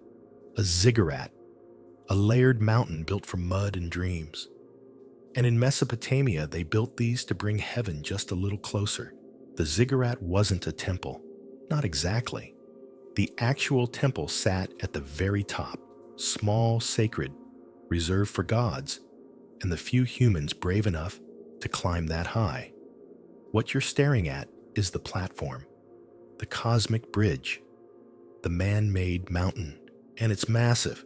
Take the ziggurat at Ur, for example. Originally over 100 feet tall, with 3 sweeping terraces, its outer walls baked in bitumen and brick, each step a symbol. When you walk those stairs, you're not just climbing. You're ascending a worldview. The Sumerians believed in a tiered universe, heaven above earth. In the middle, the underworld below. The ziggurat was a literal map of that structure. The base, the human world. The summit, the divine. The middle, the space where the two tried to meet. But why build it so high? This wasn't about grandeur. It was theology. The gods lived on mountaintops, or so people thought. But Mesopotamia had no mountains, so they built their own. You walk around the base of the ziggurat. It smells like heat and dust, like sunbaked brick. The ramps are wide enough for a procession, and that's what they were used for ritual climbs, with priests carrying offerings, music echoing up the steps, incense curling into the wind. It wasn't a tourist attraction. Most people never went inside. The temple at the top wasn't a community church. It was a god's private residence. The deity was believed to physically dwell in the upper shrine. The ziggurat wasn't a metaphor. It was real estate. And once a year, the statue of the god would be paraded through the streets, fed, washed, and brought back to the top like royalty returning to a penthouse. But it wasn't just about divine proximity. The ziggurat was also a visual anchor. When you saw it on the horizon looming above flat plains, you knew where you were. You were home, under divine watch, within the system. These structures dominated the skyline. Every major city had one Eridu, Uruk, Nippur, Babylon. Some ziggurats were rebuilt many times, layer upon layer, century upon century. Like the one at Ur, first built around 2100 BCE, under King Ur-Nammu, restored by Nabonidus over 1,000 years later. Kings kept investing in them, not just for piety, but for permanence. Building a ziggurat wasn't easy. It took thousands of workers' organized labor engineering foresight. These weren't cut stone marvels like Egyptian pyramids. They were made of mud brick, cheap, plentiful, but fragile. Without constant maintenance, they crumbled, and yet many survived. Because people kept caring. You run your hand along the surface. The bricks are etched with inscriptions, each one stamped with the name of the king who ordered them. Ur-Nammu, builder of the house of Nana. Over and over. The repetition isn't vanity, it's immortality. The king didn't just want the gods to remember him. He wanted you to. And what of the inside? You can't go in. Most ziggurats weren't hollow. They were solid like colossal stairs, made of mud and fire. But at the summit, in the sacred chamber, offerings were made. Food, oil, cloth, sometimes statues. It wasn't about housing crowds. It was about housing presence. The god didn't need to be seen. He or she needed to be honored. Some scholars believe the ziggurat also had astronomical significance. Its levels may have symbolized the planets or corresponded to celestial patterns. From the top, you had a clear view of the stars. And in a world where the heavens told you when to plant, when to harvest, when to march to war that mattered, others argue it was simply political. A monument to control, a skyline symbol of centralized power. Look what we can build. Look who lives here. Obey. Probably it was both, because in Mesopotamia, religion and politics weren't separate. The king ruled because the gods allowed it. The temple collected grain as offerings, but redistributed it as food. The priest wasn't just a preacher. He was an economist, an administrator, a weather forecaster. The ziggurat was the heart of that system, not just a building, a symbol, a node in a cosmic network.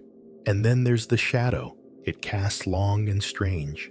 You've probably heard of the Tower of Babel, a structure so tall humans dared to challenge heaven itself. God, displeased, shattered their unity and scrambled their language. A tale of ambition punished. Many scholars believe that story was inspired by Mesopotamian ziggurats, especially the one in Babylon at Temenanki, the foundation of heaven and earth. It was enormous, possibly 300 feet high, crowned with a temple dedicated to Marduk, the city's patron god. To outsiders, especially exiled Israelites, the sight of it must have been terrifying. A human-made mountain daring the sky. No wonder the story turned it into a cautionary tale.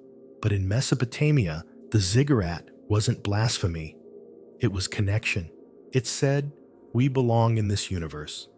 We know our place. We serve the gods. And in return, they watch over us. You stand beneath it now, neck-craned, sun in your eyes. You can almost hear the footsteps of priests on the stairs, the ringing of bronze bells, the rustle of incense smoke rising into the dry blue air, and you think not for the first time that maybe they got it right. Maybe we do need mountains, not just to climb, but to remind us where we stand, not at the top, not at the bottom, but somewhere in between. You're walking through a city with no known motherland, no genetic fingerprint, no linguistic cousin. It's the birthplace of writing ziggurats, law codes, and mythic kings, but we still don't know where its people came from. This is the paradox of the Sumerians. They appear fully formed around 3500 BCE, rising from the mud of southern Mesopotamia, like an idea that's been waiting for a body. There's no clear trail of migration, no string of ancestral settlements stretching back through the hills or across the sea. One moment, there are scattered Neolithic farming communities. The next, monumental cities like Eridu and Uruk, ziggurats, temples, complex irrigation systems, writing, boom. And then there's the language. Sumerian doesn't sound like anything else. It doesn't belong anywhere. Linguists call it a language isolate, meaning it has no known relatives, not Semitic, not Indo-European, not Turkic or Dravidian, just Sumerian. A lonely tongue carved into clay, unmatched and unresolved. You stop to listen to a reconstructed phrase, amagi, the oldest known written word for freedom. It sounds soft, breathy like a sigh, and it doesn't echo through other languages. It's alone, like the people who first said it. So where did the Sumerians come from? Some scholars suggest they were indigenous, a local culture that simply accelerated developing urbanism and writing faster than anyone else. Others propose a migration theory that they came by sea from the Persian Gulf, bringing their language and gods with them. Still others point north to the Zagros foothills or south to a forgotten culture erased by the rivers. But there's no smoking gun, no pre-Sumerian inscriptions in some parent dialect, no unmistakable trail of Sumerian DNA. The people of Sumer emerged like a story that forgot to include its prologue. It's unsettling. We're used to progress looking like a staircase, primitive huts, then villages, then towns, then cities. But the Sumerians didn't climb stairs. They jumped. Take Uruk, for instance. By 3200 BCE, Uruk was already a vast urban center, tens of thousands of people, monumental temples, administrative buildings, granaries, and not scattered development, planned streets, designated zones, political hierarchy, art, trade, and most importantly, writing. Writing doesn't usually appear overnight, but here it does. The earliest tablets don't start as simple letters or symbols. They begin complex logograms, numerical signs, administrative records. Someone somewhere already knew how to do this. You try to imagine the first scribe hunched over a clay tablet. He's not inventing as he goes. He's copying a system, practicing a form. That implies a hidden past, a development phase we've never found. What if the first writing we've uncovered isn't the beginning, but already the middle? And it's not just language. Their mythology, too, arrives with astonishing depth. The gods aren't vague spirits. They're characters with domains, family trees, grudges, preferences. Enlil, the air god, Inanna of war and love, Enki of water and wisdom. These aren't deities slowly developed over centuries. They're already locked into place with temples and rituals and entire social structures built around them. It's as if Sumerian civilization pressed fast forward while everyone else was still fumbling with stone tools. Some modern fringe theorists, of course, seize on this mystery. They propose wild answers, lost continents, extraterrestrial intervention, ancient high-tech cultures. The Anunnaki, they say, weren't gods, they were aliens, or survivors of Atlantis, or time travelers with an agenda. It's fun to imagine. But reality, while less flashy, is often stranger. What if the Sumerians weren't first at all? What if they built on the bones of something older? A pre-literate civilization, now erased by flood erosion or time. We find hints: obsidian from Anatolia, lapis from Afghanistan, shells from the Gulf, all traded long before Uruk rose. Who mined it? Who shipped it? Who made those early connections? The Sumerians may have been the first to write, but maybe not the first to think in cities. You sit by the edge of a canal, staring at the reeds, and wonder what the land looked like before Eridu, before Ur, before the gods had names. Were there settlements here, or only marshes and wind? And how did the Sumerians organize so fast? City life requires logistics, food, water, labor rules. You can't just throw 10,000 people together and hope they sort it out. The Sumerians had laws. They had specialists. They had taxes. And they had myths to justify it all. Their kings claimed divine right not as a metaphor, but as literal fact. Kingship descended from heaven, says the Sumerian King List. The ruler wasn't just a man. He was a bridge, a living ziggurat mediating between gods and humans.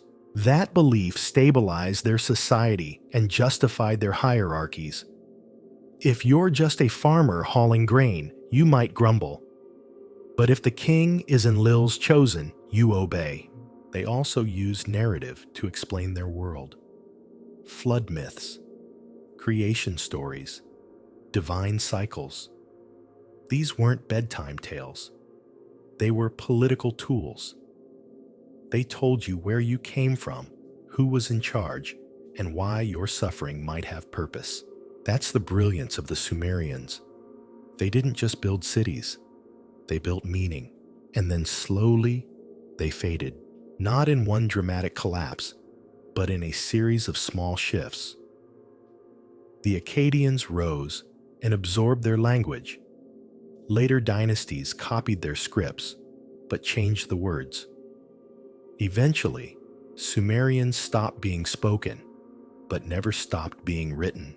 It became a scholarly language, a priestly code. Like Latin in medieval Europe, dead in the throat, alive on the page. That's how you know they mattered. When people stop speaking your words, but still copy them for centuries, you've done something remarkable. You've become the ghost in the clay, and so the Sumerians remain originators without origins. A people who left everything behind except the one thing they never told us. Where did you come from? And maybe they never meant to tell. Maybe for them, the question didn't matter. They weren't looking backward. They were busy inventing the future. The wind kicks up a whisper of dust as you crouch beside a mound that to the untrained eye looks like nothing more than a lumpy hill. But this isn't just a hill. This is a city that died so slowly, so subtly, that it forgot it was ever alive. And buried inside this one is something strange. Something too early, too advanced, too out of place. This is Tel Halaf, centuries before Uruk lit up the plains with writing and ziggurats. Tel Halaf was already shaping stone into gods carving statues with eyes wide as moons and laying out villages with architectural intention. The problem is, none of that should have existed yet. Archaeologists expected pottery, maybe some mud bricks. What they found instead were monumental sculptures, elaborate temples, and most confounding of all, urban planning. Wait, urban planning? Yes. Streets laid out in intentional grids, rooms organized by function, water channels, a sense of civic order you're not supposed to see in 6000 BCE. This was the Halafian culture, and it was old. So old, it threw the entire Mesopotamian timeline into question when it was unearthed. You step over the remnants of a courtyard. It's hard to grasp, looking at these broken stones, that this place once had social structure, ritual, and perhaps a priestly class. The people of Tel Halaf didn't write, or at least no writing has survived, but their hands speak across the ages. They built figurines, exquisitely modeled clay goddesses with exaggerated hips and delicate fingers. They painted pottery in intricate swirls and geometrics. They carved lions and composite creatures into basalt like they were already dreaming of myth before myth had names. Some of these statues rival those of later civilizations in sophistication. Not in size, perhaps, but in emotion. One figure's eyes seem to plead across 8,000 years. Another stares ahead with a calm dignity that feels utterly modern. And then there's the so-called Temple Palace of Tel Halaf, an architectural marvel with niches and doorways and walls carved in relief. When it was first excavated in the early 20th century, it stunned everyone. This wasn't supposed to be here. It belonged to a timeline centuries later. It was, for lack of a better phrase, impossible, but here it was, laid bare beneath the Syrian sun. Proof that Mesopotamia's story didn't begin where we thought it did. That long before Sumer rose from the mudflats, people were already experimenting with structure, sacred space, and symbolism. You feel it in your bones, that sensation that history has just slipped a page into your hand that was never bound into the book. So what happened to Tel Halaf? Like so many ancient sites, it faded. Slowly, gradually, not with fire or flood, but with forgetting. Civilizations moved. Rivers changed course. Trade routes shifted. The site was abandoned, and then buried its statues slumbering under dirt, its stories silenced by time. And when it was finally uncovered, the damage continued. In the chaos of the 20th century, many artifacts were destroyed by war. Bombs fell on museums. Sculptures were reduced to dust. Only photographs and fragments remain. It's enough to make you angry and heartbroken. So much of ancient Mesopotamia is like this. A puzzle with missing corners. A mural torn in half. We name cultures like Halaf Samara and Ubaid after the places we dig them up, but we don't know what they called themselves. Their languages are gone. Their songs are gone. What remains are bowls, walls, the occasional tool. And yet, from these fragments, we see a pattern. People living in community, building with intention, worshiping something larger than themselves. And the further back we look, the more we realize civilization didn't explode into being. It simmered for centuries, maybe millennia.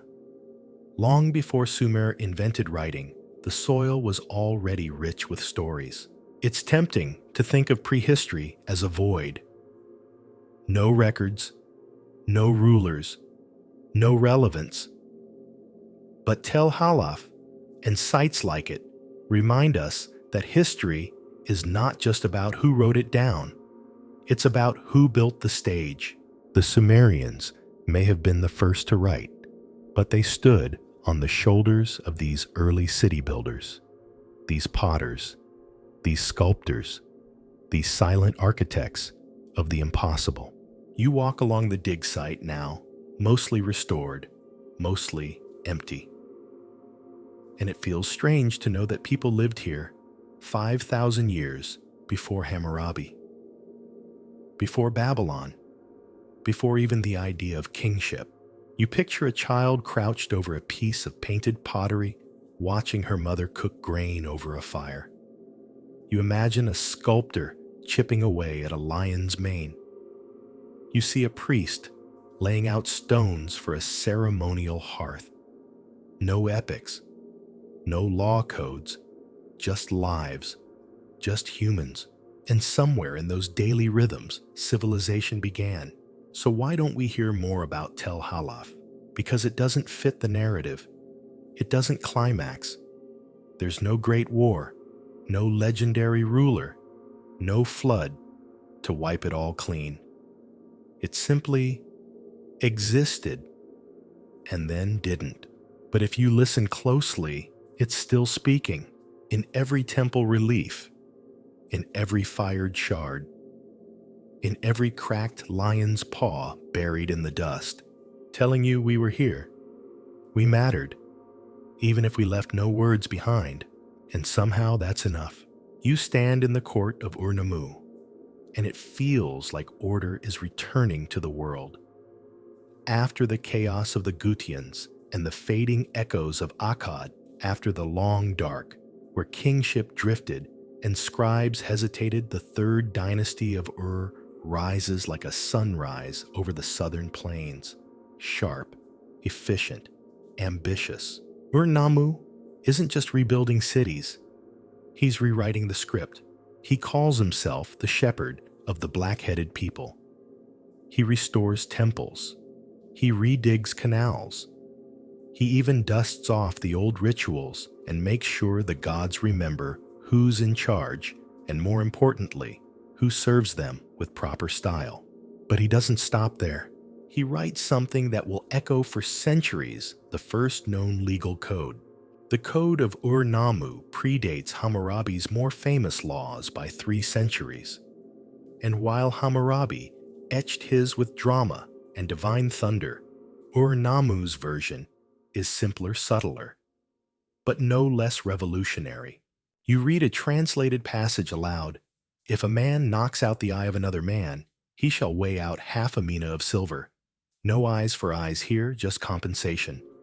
Fines, structure, a framework for civilization that doesn't depend on vengeance, but on regulation. This is new. Before, justice was personal. Blood for blood, tooth for tooth. But Ur-Nammu is building something else, an impersonal system. A law that lives beyond kings and grudges. A law that can be copied, taught, repeated. A law that lives in clay. He's not working alone. His son Shulgi picks up the torch and runs with it fast. Shulgi reigns for nearly half a century and turns the empire of Ur into a humming machine. Roads are paved, messengers dispatched, governors installed across distant provinces. He standardizes weights measures and time itself. He even creates a kind of state-run education system for scribes. You squint at a surviving tablet from a Shulgi-era schoolhouse. It's not poetry, it's punishment. A scribe in training has to copy the same phrase over and over. I must not talk back to my teacher. The handwriting gets sloppier the further it goes. Some things never change, but Shulgi's brilliance goes beyond logistics. He declares himself divine yes, another god king, and writes hymns in his own honor. They're lavish, dramatic, slightly egotistical, but also stunning. In one, he brags that he runs from Nippur to Ur in a single day on foot. Likely an exaggeration. But still, the man had branding. You walk through the reconstructed administrative center at Ur, and you realize just how advanced it all was. There's a central ziggurat rising in tiers to the temple of Nana the moon god. Next to it, government offices. Not symbolic, but functional. Rooms where scribes processed taxes, tallied grain, and recorded rations for workers. It's not abstract. These are receipts, orders, personnel records. The bureaucracy is astonishing. One set of tablets found in a storage room lists clothing distributions for temple workers down to the tunic and sandal. Another series logs beer rations by the day. Beer was not luxury here. It was salary. You run your fingers along one of the tablets. The grooves are sharp. The language is Sumerian, still in use for official purposes, even as Akkadian becomes the common tongue. The scribes are fluent in both. Some documents are even bilingual.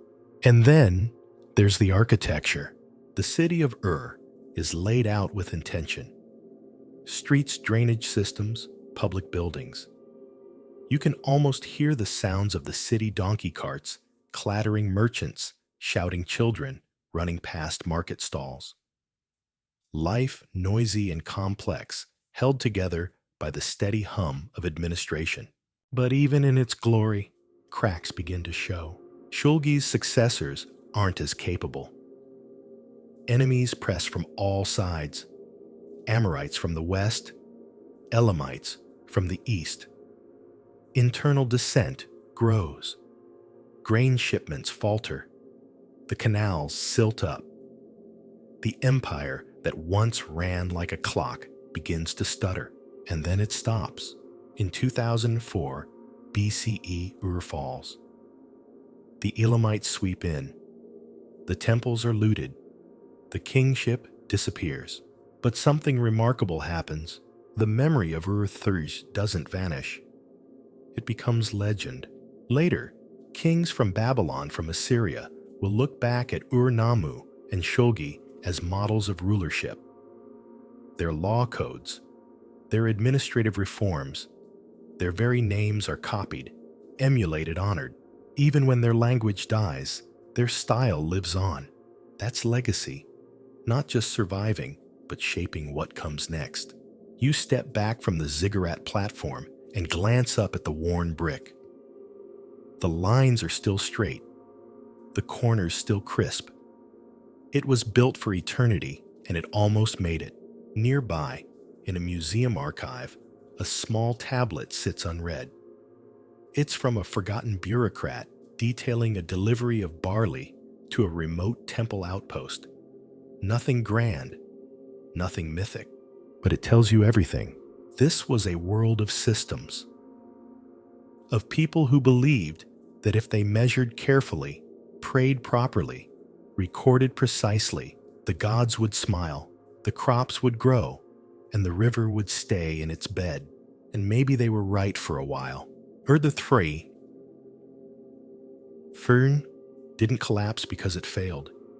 It collapsed because even the best systems can't stop the tide of time.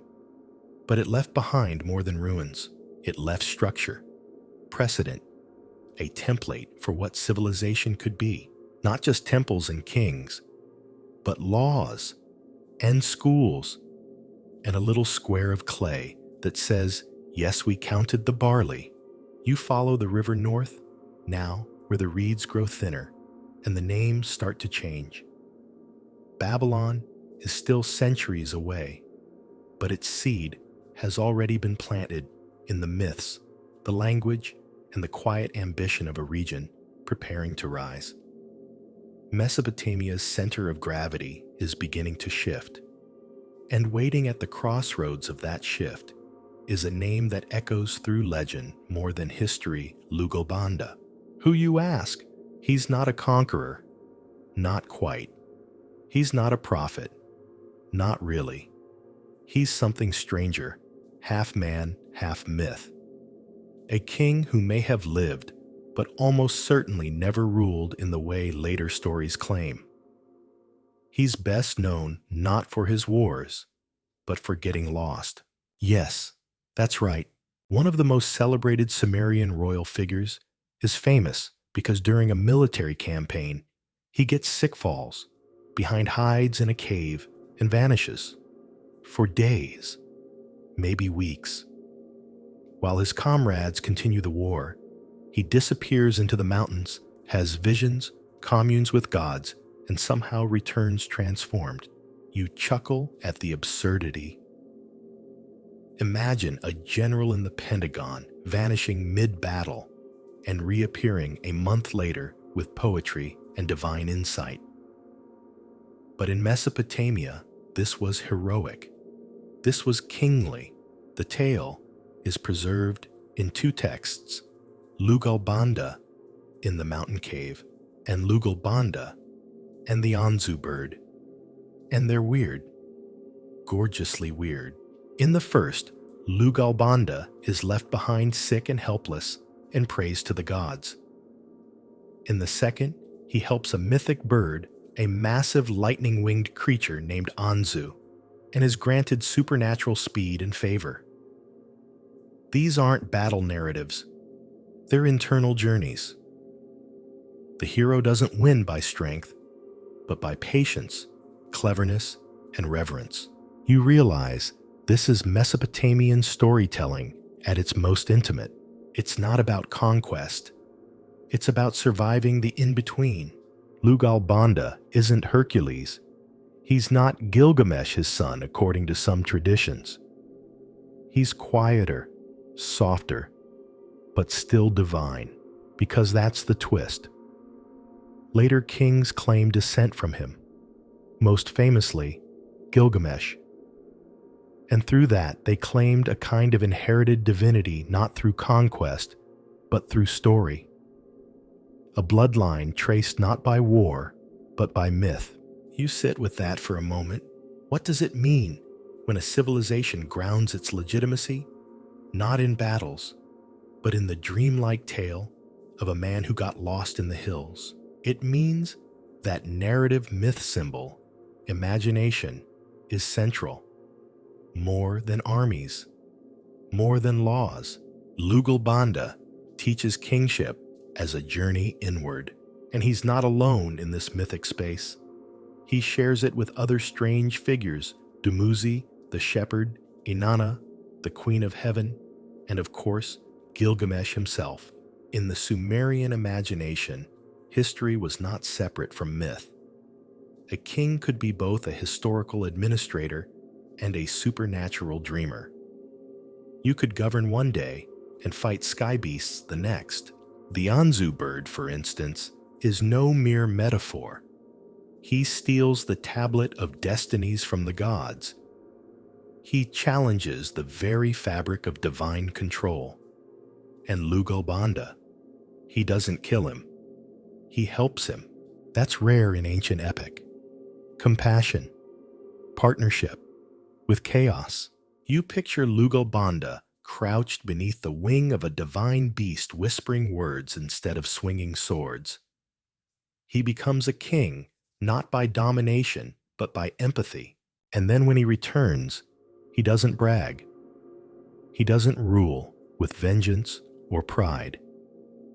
He becomes a stabilizing figure, a memory, a name invoked in prayers.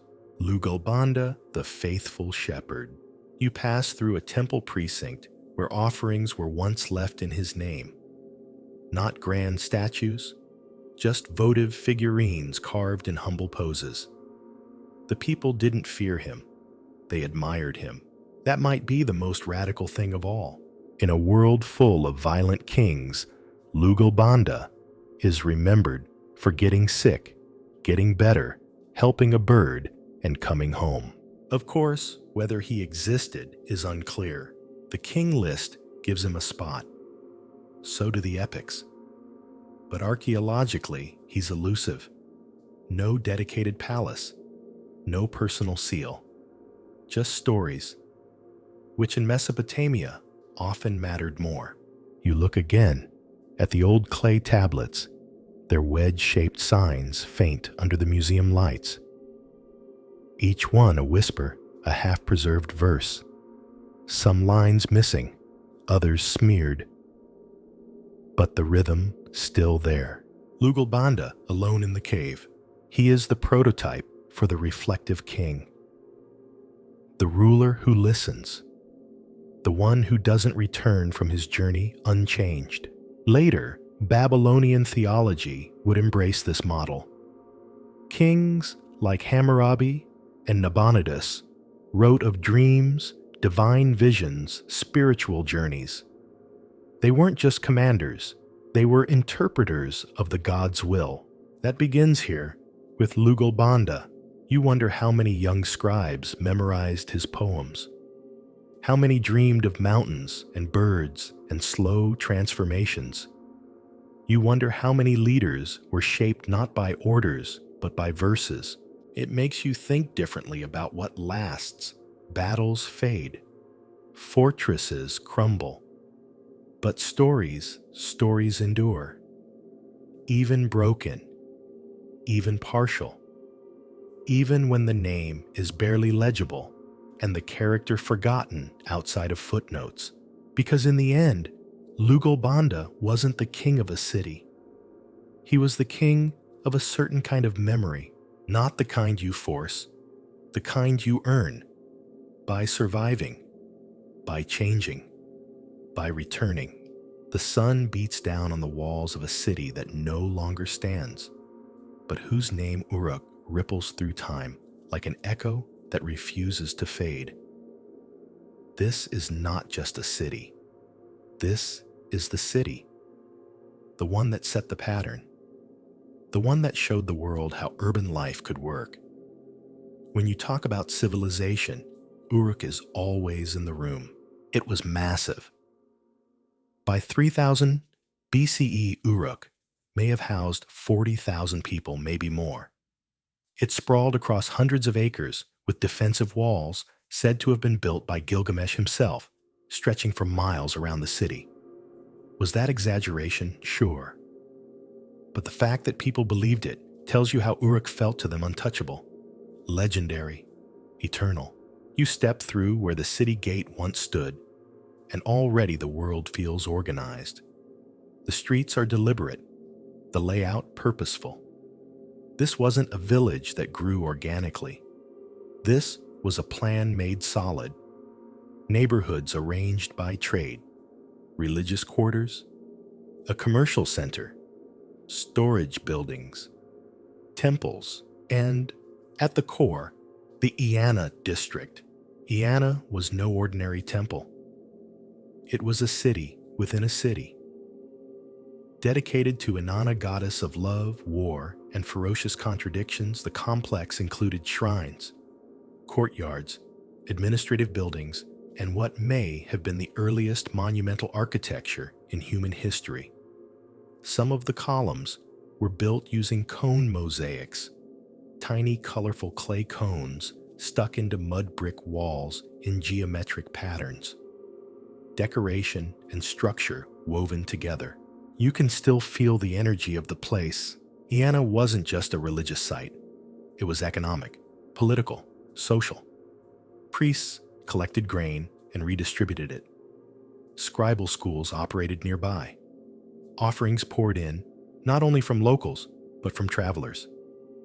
Inanna was no provincial goddess. She had influence across Mesopotamia, and Uruk was her throne. Here the divine and the administrative merged.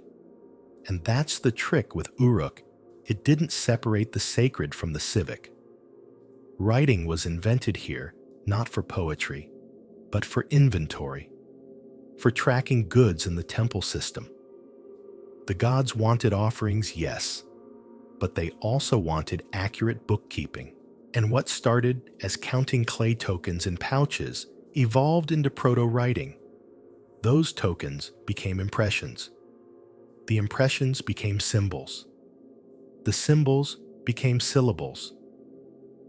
And suddenly, you weren't just counting barley. You were writing epics. Speaking of epics, Uruk is home to Mesopotamia's most famous king, Gilgamesh. Yes, that Gilgamesh. He's not just a ruler. He's a myth stitched into history, or maybe a history stitched into myth. He appears in the Sumerian King List, ruling Uruk for 126 years, which tells you immediately that we've left the realm of strict chronology and entered something more poetic. The Epic of Gilgamesh may be the oldest surviving work of literature in the world. It wasn't composed all at once, but slowly across centuries, starting in Sumerian oral tradition and eventually written in Akkadian on tablets found in the library of Ashurbanipal. But Uruk is its beating heart. In the story, Gilgamesh begins as a tyrant. A king who works his people too hard, sleeps with every bride before her wedding night, and generally behaves like a divine brat. So the gods send Enkidu, a wild man part animal part mirror. Their friendship adventures and eventual tragedies form the spine of the epic. But what makes the Epic of Gilgamesh so powerful isn't just the monsters or the gods. It's the questions. What is it to be human? Why do we die? How should we live, knowing we won't last? These aren't the concerns of a warlord. They're the obsessions of a thinker. And Gilgamesh by the end becomes something new, not just a king, but a seeker. He goes on a journey to find eternal life, fails, and returns home, wiser. His final act, he shows the walls of Uruk to a stranger and says, "Look on my works." Not the conquests, not the gold, the walls, the order, the legacy. He builds so others can live better. That's the City of Uruk, not just a center of power, but of memory. A place that believes in building things that outlast you. And it did outlast him. Uruk remained occupied for over 3,000 years. From the early Uruk period, around 4000 BCE, to the Seleucid period in the 3rd century BCE. That's longer than almost any other city in history. And through it all, it kept adapting, kept learning, kept refining what it meant to be a city. You walk along where the canal once flowed, and you can hear the marketplace hum, the temple bells ring, the styluses scratching clay. You feel how it all fit together. Religion, trade, labor story. Uruk didn't invent civilization, but it made it visible. And even today, its legacy lives on in a word. In the Akkadian tongue, the name Uruk became Uruk, In Hebrew, it was Eric. In the Greek stories, it blurred into myth. But most importantly, it gave birth to a word we still use today. Eric became Iraq. So when you look around at the land that was once Uruk, you're not just staring into the past. You're standing in a place whose name still rides the wind. A city that defined what cities could be, and whose greatest king, flawed wild grieving, ended not with glory, but with a simple lesson. You are mortal. You will be forgotten. So build something that remembers for you. The air gets hotter here, drier. You can feel the wind whip across the open plain, tugging at your sleeves like a whisper from 1,000 years ago. You're in Lagash now, once a powerhouse among city-states, now just dust and eroded bricks. But this place was never about glitter. Lagash was about laws. And one man in particular made sure of it, Uruk. Not a flashy name, is it? Doesn't roll off the tongue like Gilgamesh or Hammurabi. But Uruk might be one of the earliest reformers in human history. Long before philosophers debated justice in marble halls, this guy was rolling up his sleeves and telling corrupt officials to knock it off. Let's rewind. Around 2350 BCE, Lagash had problems. The economy was squeezed. The temple elites were gobbling up land and goods. Ordinary people were suffering. Sound familiar? What's impressive is what happened next. Instead of doubling down on authority, Uruk took a different route. He issued reforms, real ones. He passed what we'd now call anti-corruption laws, limited the power of priests, banned forced seizures of property, protected widows and orphans from economic abuse, even mandated that the poor couldn't be exploited with exorbitant taxes or bribes. One line reads, "The powerful man shall not wrong the orphan." Simple, direct, revolutionary. You read that line again, and it hits you. This wasn't about pity. It was about equity. Uruk wasn't inventing socialism, but he was recognizing that civilization needs boundaries.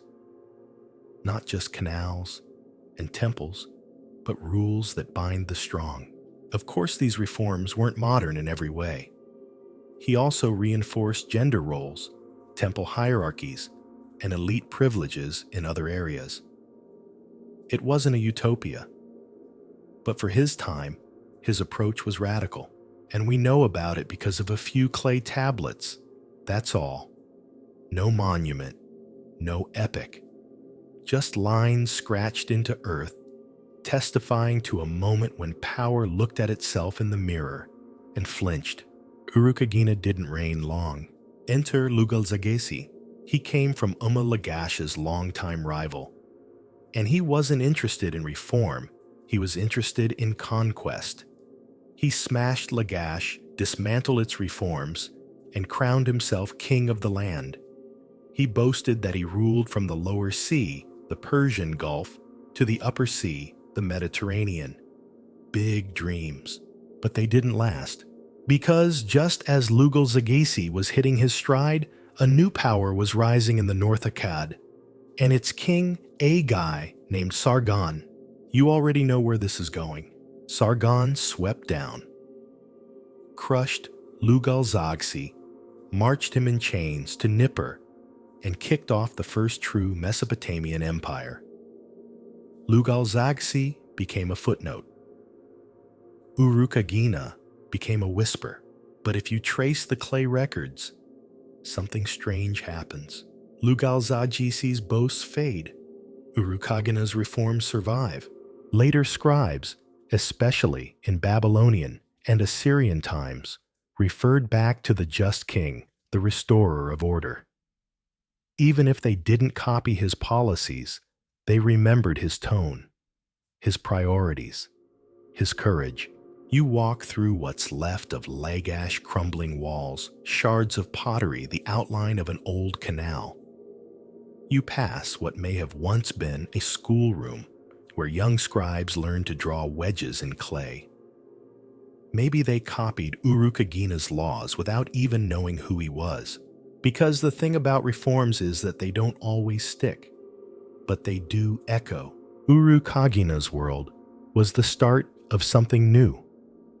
The idea that rulers should justify their actions, not just impose them. That laws should reflect morality, not just power. That governance could be measured by how it treated the vulnerable. And then there's the irony. His city was humble. His reign was short. His reforms were erased by a conqueror. And yet 4,000 years later, we're still talking about him. Meanwhile, the man who conquered him, Lugalbanda, has almost no surviving legacy. Just one bitter inscription where he claims the gods abandoned him to Sargon. You sit on a worn stone, feeling the wind pick up. In the distance, modern archaeologists work with brushes and soft tools. Every so often, one finds something: a seal, a tablet, a piece of jewelry. All small, all silent, but all connected to that idea Uruk championed. That justice should be recorded, that laws should be written, that power unchecked is not strength but failure. You find a line in one of his tablets. He established freedom for the citizens of Lagash. The word translated as freedom is amagi, that same Sumerian term we heard before. The earliest known expression of liberty. Not rebellion, not chaos, just a breath of fairness. It's remarkable. When you think of ancient Mesopotamia, you think of kings and gods, of sacrifices and storms of flood myths and empires. But tucked quietly between all that noise is this idea that civilization also depends on justice, on restraint, on writing it down. You imagine Uruk hunched over a tablet with his scribes, not writing poetry, but policy, not seeking glory, but balance.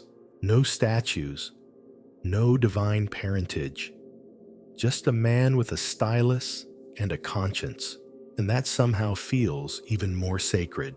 You step into a room filled with rows and rows of tablets, hundreds of them, some tiny as a matchbox, others the size of a dinner plate. Most are dry, cracked, worn, but legible. This is not a tomb. It's not a temple. It's a library. And for once, it didn't belong to a king. It belonged to a businessman. Welcome to the House of Egibi. In the later period of Mesopotamian history, long after the golden age of Sumer, after the Akkadians and III dynasties faded into dust, a new kind of power started to emerge. Quiet, persistent, made not of bricks or bronze, but of contracts. You walk into Babylon in the 6th century BCE. It's still impressive. The Ishtar Gate gleams with blue-glazed tiles. The Ziggurat of Atemenanki, possibly the original inspiration for the Tower of Babel, casts its long shadow. Priests still chant. Soldiers still march. But listen more closely, and you'll hear another sound: scribes reading legal documents aloud. Witnesses murmuring. Silver changing hands. The Egibi family was one of the most powerful banking houses in Babylon. Yes, banking. That word may sound modern, but the concept is ancient. They didn't just lend silver. They held deposits, managed estates, facilitated trade, brokered marriages, and even leased temples. You crouch beside a shelf of clay contracts, each one stamped, signed, and sealed. There's a rental agreement for farmland, a marriage settlement with dowry terms, a contract for a slave's purchase, an IOU for a shipment of dates. The handwriting varies, but the structure is always the same: formal, deliberate, enforceable. This wasn't chaotic capitalism. This was bureaucracy with teeth. The Igibis didn't flaunt military might. They had something subtler: legal authority, financial literacy, and access to scribes. That's where the real power lived now, not on the battlefield, but in the archive room, and they weren't the only ones. Families like the Murashus of Nippur also built dynasties through economic networks rather than royal blood. They became indispensable to kings, especially under foreign rulers like the Persians, because they could keep the gears of the economy turning. Think about that. The same civilization that once glorified Gilgamesh and Shulgi now depended on notaries and accountants. It's not glamorous. It's not epic. But it's astonishingly sophisticated. Here's a fun detail. The Igibis even used something akin to checks. A man could send a letter authorizing a partner to withdraw a set amount of silver on his behalf. That letter, stamped with a seal, functioned as financial power in absentia. You're staring at the roots of paper banking millennia ahead of its time. You pick up a tablet. Well, you imagine you do, and it's a lease agreement for a date orchard. The tenant pays in kind a portion of the crop due on a certain day. If the payment is late, the tablet notes a penalty. An additional third shall be owed. Interest, late fees, even property boundaries marked in paces. It's shockingly modern, and all of it etched in clay. What's more, these transactions weren't conducted in isolation. They were part of a larger web temple's private homes, trade routes, royal grants. A single tablet can mention a king, a merchant, a priest, and a scribe, all tied together by a few lines of Akkadian, because by now, Babylon was a melting pot. Sumerian was dead as a spoken language kept alive only in ceremonial writing. Akkadian was fading too. Aramaic was on the rise. The Persian Empire ruled from afar. But the system, the way Mesopotamians recorded, transacted, documented, persisted. Why? Because the system worked. You walk down an imaginary Babylonian street, past scribes advertising their services, boys learning cuneiform by copying lists of fish, old men arguing about boundary stones, merchants haggling over shipment weights. And all of it gets written down. There's a quiet beauty to it. This isn't the era of gods hurling lightning or kings carving laws on mountaintops.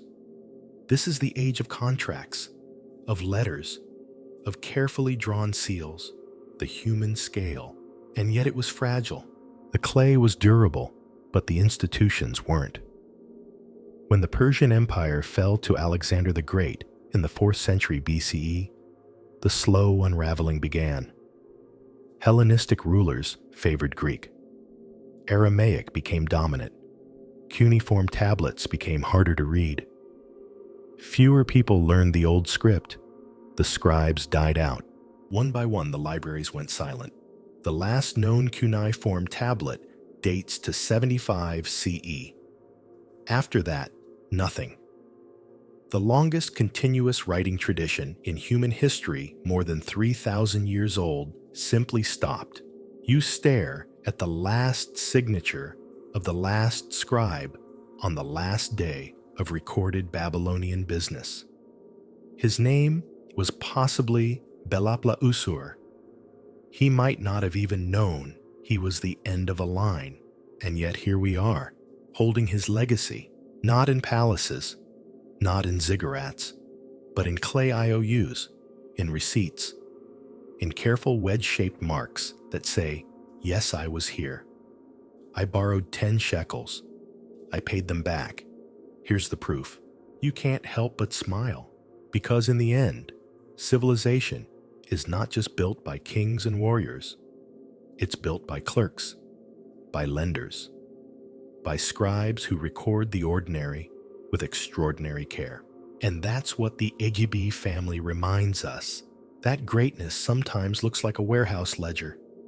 That permanence is a matter of documentation. And that the future belongs not just to those who fight, but to those who write. There's a tablet in your hands. It's rough-edged, sun-baked simple. And it might just be the oldest weather report in the world. Or maybe it's a list of sheep. Or maybe it's a prayer to keep the river from overflowing. You're not entirely sure, and neither are the archaeologists. That's the thing about Mesopotamian tablets. Each one is a mystery until it's cracked open. And many haven't been. In museums around the world, there are hundreds of thousands of cuneiform tablets that remain untranslated. Some are tiny, filled with routine scribbles, taxes, trades, grain tallies. Others contain elaborate myths, royal proclamations, or celestial omens. But they all share one thing: they're waiting for someone to press through the wedges and make them speak again. You walk into a back room of a museum, maybe in Berlin or Istanbul or London. Here shelves sag under the weight of undeciphered tablets, some still dusted with the soil of Iraq or Syria. They were dug up in frantic digs over a century ago, boxed, shipped, labeled, and forgotten. No one has time. No one has funding. And fewer scholars know how to read them. Cuneiform isn't just one language. It's dozens: Sumerian, Akkadian, Assyrian, Babylonian, Elamite, Hittite, Hurrian. And over time, each one evolved. Characters changed. Grammar shifted. Some scripts used logograms, symbols for entire words. Others used syllables. Some tablets mix both. Imagine trying to read Shakespeare with half the alphabet missing and no vowels. Now imagine doing it in 6 dialects. In clay. That's the challenge. And yet, when one is translated, it's magic. Take, for example, the Enuma Elish, the Babylonian creation myth. For centuries, it sat in pieces in a museum basement, ignored. When finally assembled and translated, it revealed a sweeping cosmic drama, a war among gods, the creation of humans from divine blood, the ordering of the heavens. Or the Gilgamesh tablets scattered across different sites, in fragments sometimes with pages missing. Each new discovery adds a sentence, a nuance, a revelation. In one recently deciphered passage, Gilgamesh is advised by a wise woman not to seek immortality, but to love a child, to hold a friend's hand. Suddenly, the world's first hero becomes someone deeply human. And yet these breakthroughs are rare.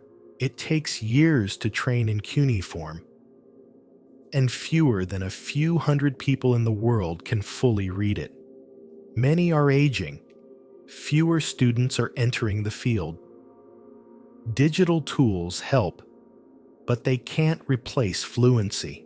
You sit with a young researcher, eyes, bleary fingers smudged with pencil graphite, trying to match one crumbling sign with hundreds in a reference catalog. She mutters under her breath, flips to another page, frowns, and then suddenly she smiles. She's translated a sentence, just one. It reads, "The barley is to be delivered by the new moon." That's it. Not dramatic, not mythic, but real.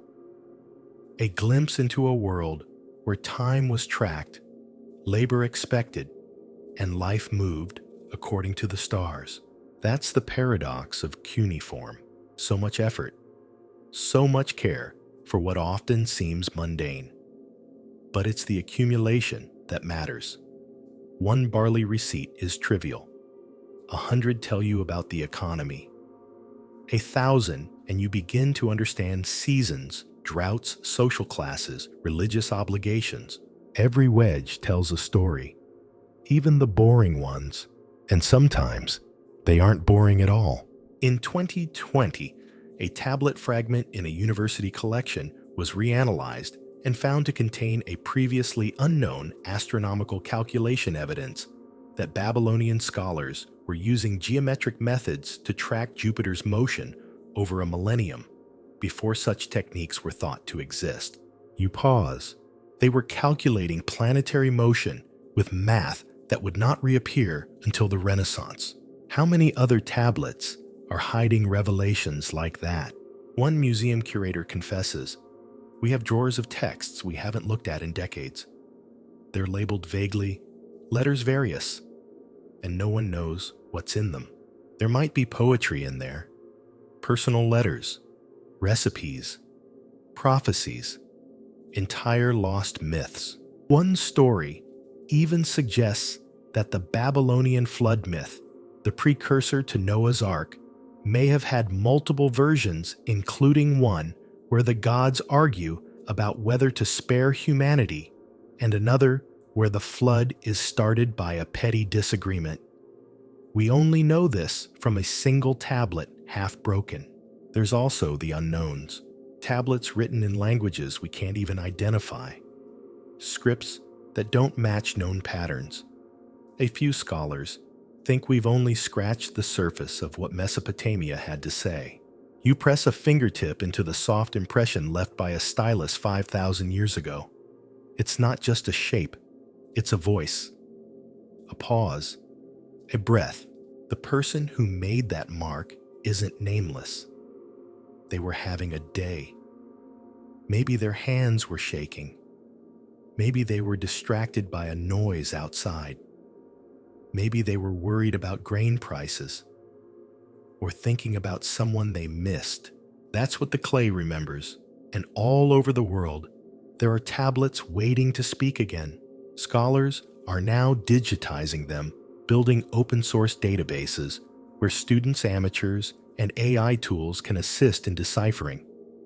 It's slow, it's frustrating, but it's hopeful, because every new translation is a resurrection.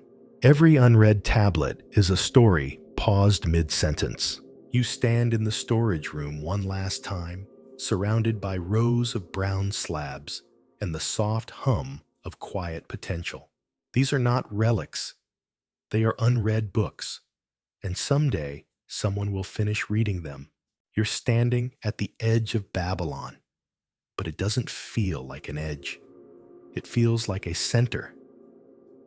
Even in ruins, the city hums with echoes. Towering walls, some reconstructed, some imagined, stretch before you. Somewhere beneath your feet lies a history that changed the world, and above your head, invisible now, was once a tower so tall it may have touched the stars, or so the stories claim. This is Babylon, not just a city, but a symbol, an idea, a word that still carries weight. Babylon means power, wealth, wisdom, corruption, chaos. It depends on who you ask. Let's peel it back. At its peak, Babylon was one of the most splendid cities of the ancient world. Its golden age came under Nebuchadnezzar II around the 6th century BCE. He's the one who built the famous Ishtar Gate, bright blue and gold, adorned with lions, dragons, and bulls all marching in neat divine procession. It wasn't just decoration, it was intimidation. You walk through those gates, you know exactly whose realm you're in. And then there's the Hanging Gardens, one of the 7 wonders of the ancient world. Said to have been a lush paradise built atop stone terraces, irrigated with complex systems that lifted water from the Euphrates to greenery high above the dry plains. Trees, vines, waterfalls, an artificial mountain of life in the middle of the desert. There's just one issue: we've never found them. Archaeologists argue whether they existed at all. Some suggest they were in Nineveh, instead mistakenly attributed to Babylon. Others think they were destroyed so thoroughly that no trace remains. Still, others say The records are exaggerated that the gardens were real, but modest. Historians still debate whether Nebuchadnezzar built them for his homesick Median wife, or whether they were later propaganda. But the idea, that image of green archways above golden stone, refuses to die. And that perhaps is more important than the truth. Babylon's real genius wasn't its bricks. It was its mythology. Even in its own time, Babylon knew how to perform itself. The priests of Marduk, the city's chief god, crafted elaborate rituals to crown kings, declare omens, and keep divine order. Marduk wasn't just a local deity, he was supreme. In the Enuma Elish, he defeats the chaotic goddess Tiamat, forms the heavens and earth from her body, and creates humans to serve the gods. A bit dramatic, yes, but deeply effective at legitimizing Babylonian supremacy. Every new year, the king had to humble himself. Before Marduk's statue, confess his failures, beg forgiveness, promise to do better. If the god's statue nodded, or rather, if the priests tilted it just right, then all was well. Kingship renewed, cosmos restored, you step into the temple district and imagine the processions. Priests in linen robes, musicians playing drums and lyres, sacred statues carted through the streets accompanied by chants and incense. It wasn't a show. It was belief made visible. But Babylon wasn't just ritual, it was intellectual. The Babylonians inherited Sumerian and Akkadian knowledge and sharpened it. They tracked planets with astonishing accuracy, predicted eclipses, developed algebra, and maintained one of the most sophisticated legal systems in the ancient world. Their astronomers recorded celestial patterns centuries before the Greeks. Their mathematicians used base 60 to divide time, a legacy that still ticks in every minute you live.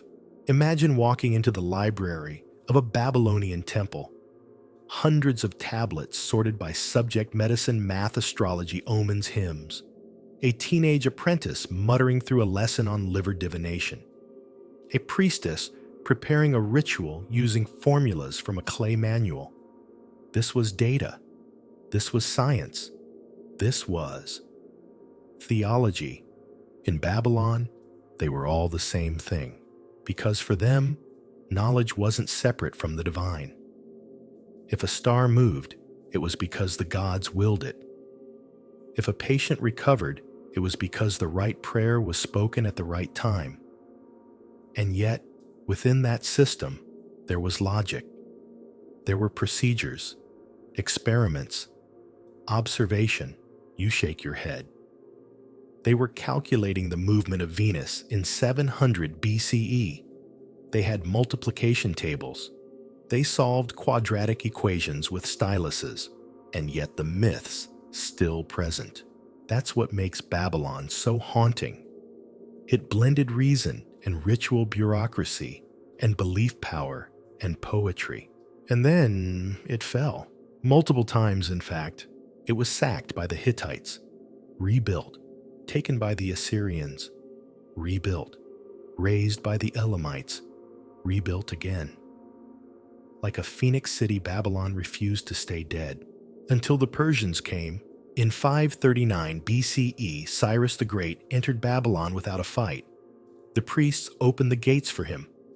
Cyrus was smart. He claimed to restore Marduk's favor, even allowed exiled peoples, including the Jews, to return to their homelands. He respected the temples. The city remained intact. But something had changed. Power moved elsewhere. The Ziggurat stopped being restored. The temples decayed. The scholars faded. When Alexander the Great came through in 331 BCE, he planned to rebuild it, make it his eastern capital. But he died before he could. Babylon declined. The sands moved in. You stare at a broken wall pocked with bullet marks from battles long after its glory had faded. The lions on the Ishtar Gate are still proud even if they now reside mostly in museums. But Babylon, like its gardens, lives on more in memory than in stone. In the Bible, it becomes a symbol of decadence and doom. Babylon, the great mother of harlots. In medieval Europe, it's synonymous with corruption. In Rastafarian culture, it represents systemic oppression. Everyone remakes Babylon in their own image. But peel away the metaphor and you find people, scholars and scribes, builders and brewers, astronomers and astrologers. Ordinary lives lived in extraordinary circumstances. Babylon wasn't evil. It was human, too human, ambitious, brilliant, flawed. You walk away from the ruins, dust clinging to your shoes, and you realize Babylon's greatest power was always narrative. It didn't just rule territory, it ruled imagination. And even now, thousands of years later, you're still inside its story. Night falls over the desert, and the stars blink into view, soft and deliberate. Above you, Orion rises. Below you, the remnants of Sippar lie quiet. You're no longer walking among palaces or ziggurats, but something more humble, and in some ways more lasting. You're standing in the shadow of the stars. Because this, more than any temple or tower, is where the ancient Mesopotamians gazed upward and started writing down what they saw. Astronomy wasn't just a hobby here, it was survival. The people of Mesopotamia didn't stargaze for romance. They did it for planting, for kingship, for war, for prophecy. And their observations were meticulous. Take the MUDEL.APN tablets cuneiform star catalogs dating to at least 1000 BCE, though built on knowledge going back much further. They list rising and setting times for constellations, predictions of seasonal shifts, methods to divide the sky into sections. Think of them as the world's first almanacs part, science part, calendar, part religious document. And they were accurate. The Babylonians tracked the moon's motion so precisely they could predict eclipses. They understood the solar year well enough to insert leap months. They charted planetary positions and noted retrograde motions. They even recognized that the morning and evening stars, Venus, were the same celestial body centuries before the Greeks figured it out. You crouch next to a replica of an astronomical tablet. The signs are small, but clear dates, angles, positions. This isn't casual note-taking. This is systematic generational observation. Someone sat on a rooftop, night after night, year after year, watching the sky and writing it down in clay. And not just one person. This was a whole institution. Temples employed astronomer priests, Tupshar and Numa, Anu Enlil, scribes of the series When the Gods, who interpreted celestial events. Because here's the twist, they weren't just tracking stars. They were tracking omens. That's right, astronomy and astrology were one. A lunar eclipse, bad omen. Especially if it occurred on a specific day or aligned with a certain star. A red-tinted moon rising before dawn, possibly a sign of plague. A comet, you didn't want to see one. Ever.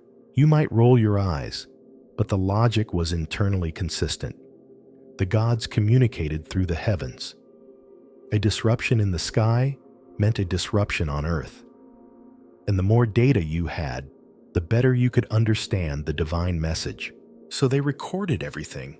Some of the most famous tablets are the astronomical diaries, daily logs of celestial and earthly phenomena kept over centuries. In the month of Abu, Venus disappeared in the west. On the 14th day, rain fell heavily. The king's army went north. The moon was full. It reads like a spreadsheet for the universe. And here's the remarkable part. This method worked. By compiling decades of data, the Babylonians discovered patterns. They noticed the 18-year Saros cycle of eclipses, something modern science only formally recognized thousands of years later. They understood lunar months with incredible precision. You stare at the sky and try to see what they saw. Not just stars, but meaning. A system. A code. And then you notice it, the zodiac. The 12 familiar signs we still use today. Those came from Babylon. Around the 5th century BCE, they divided the sky into 12 30-degree zones, each associated with a constellation. Aries, Taurus, Gemini. You know the drill. These weren't just pretty names. They were part of a mathematical framework for celestial prediction, and they were portable.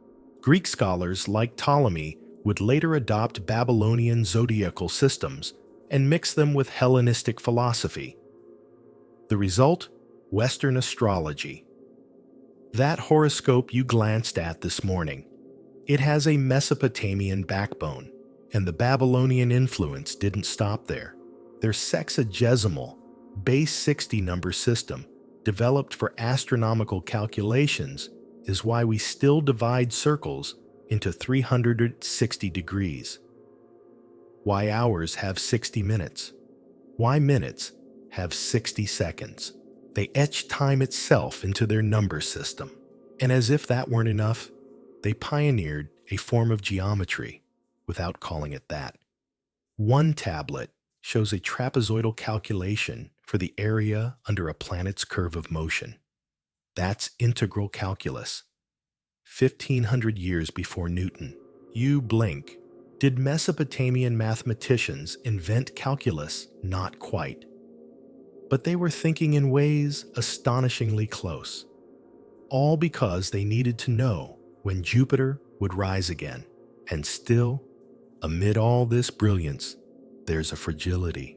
Many of these tablets were never copied. Some are damaged beyond repair. Others sit unread, untranscribed. The knowledge is there, but mute. Waiting. You imagine a Babylonian astronomer standing on a rooftop at dawn, stylus in hand, watching Venus blink into view. Behind him, the temple looms. Below him, the city stirs. But his eyes are up. He's not chasing beauty. He's chasing rhythm, predictability. The whisper of the cosmos saying, this is how the world fits together. And in a way, isn't that what we're still doing? You pull out your phone, scroll through the stars app, track the moon's phase, check tomorrow's weather. You're not so different from him, except he had clay. You have glass, but both of you are trying to make sense of the sky. And in that shared gaze across 3,000 years of breath and brick and silence, something eternal stirs. Not a god, not an omen, just wonder. The river winds wide and slow around the city of Marie. And for a moment, you forget this is Mesopotamia. The city doesn't sit in the southern delta. It hugs the Euphrates far to the northwest, where desert meets orchard, and Syria begins to whisper into Iraq. Mari was an outlier, but a powerful one. And when you peel back the sand and time what you find here isn't just mud brick and trade routes, you find letters, thousands of them. This isn't myth. This is conversation. Mari flourished around the early 2nd millennium BCE, reaching its peak under King Zimri-Lim. His palace, discovered in the 1930s, was one of the largest ever found in the ancient Near East, sprawling over 6 acres, with more than 260 rooms, painted walls, courtyards, and archives. But the real treasure, the archive room.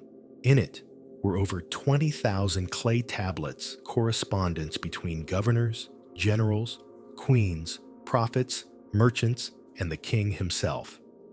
It's one of the largest surviving collections of ancient letters ever discovered.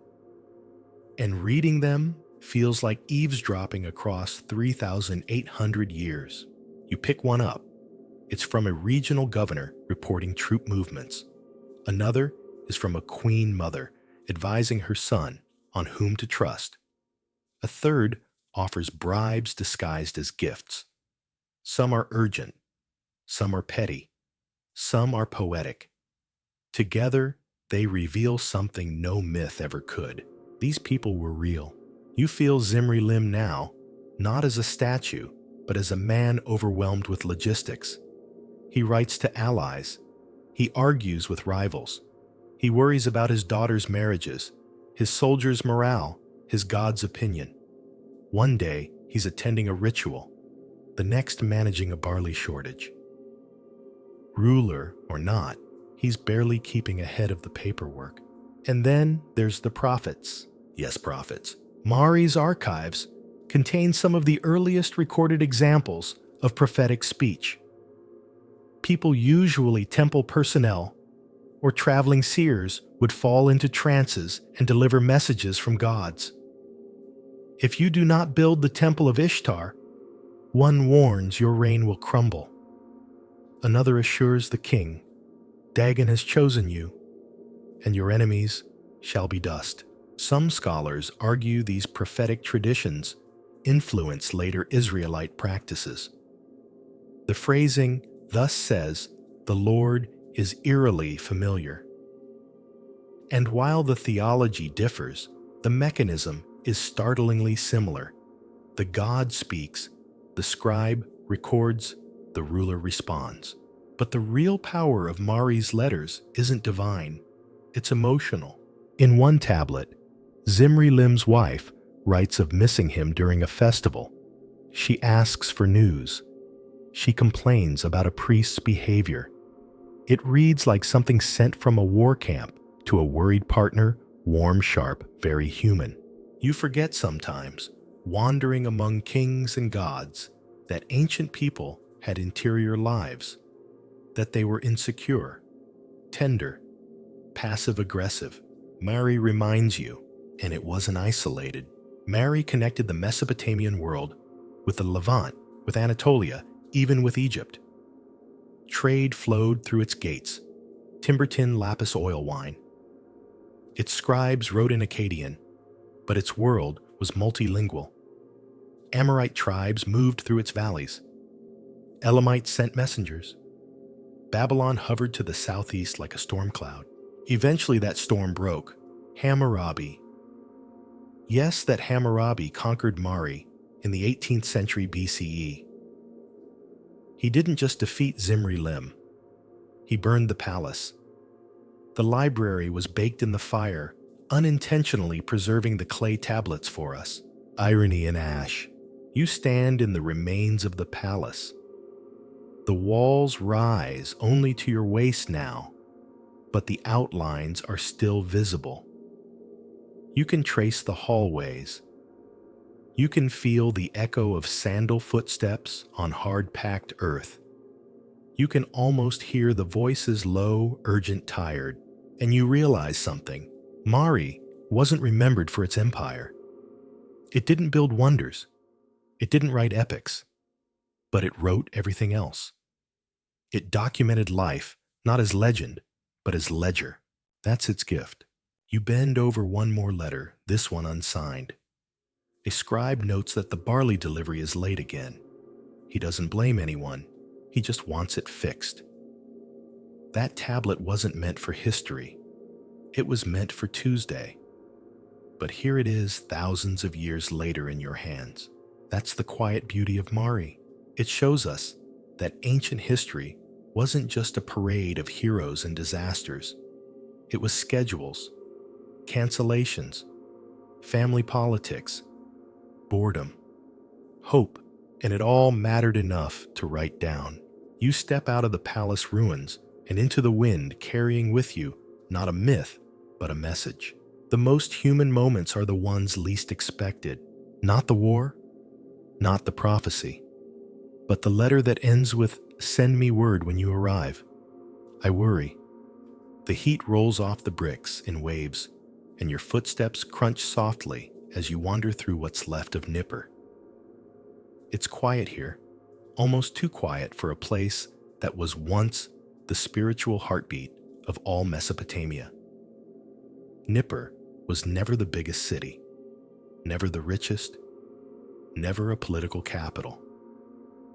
But it held something far more enduring legitimacy, because Nippur was the home of Enlil, the storm god, the god of kingship, the god whose approval could make or unmake rulers.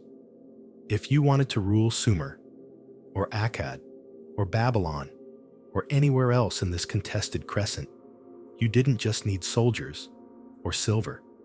You needed Nippur. This wasn't a political trick. It was a theological truth. The belief went deep. Kingship descended from heaven, but it was transmitted through Nippur. That's where the gods made it official.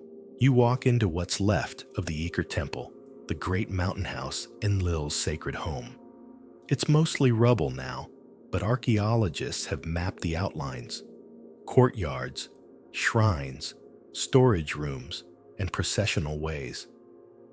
You try to picture it, filled with priests, incense prayers murmured in Sumerian.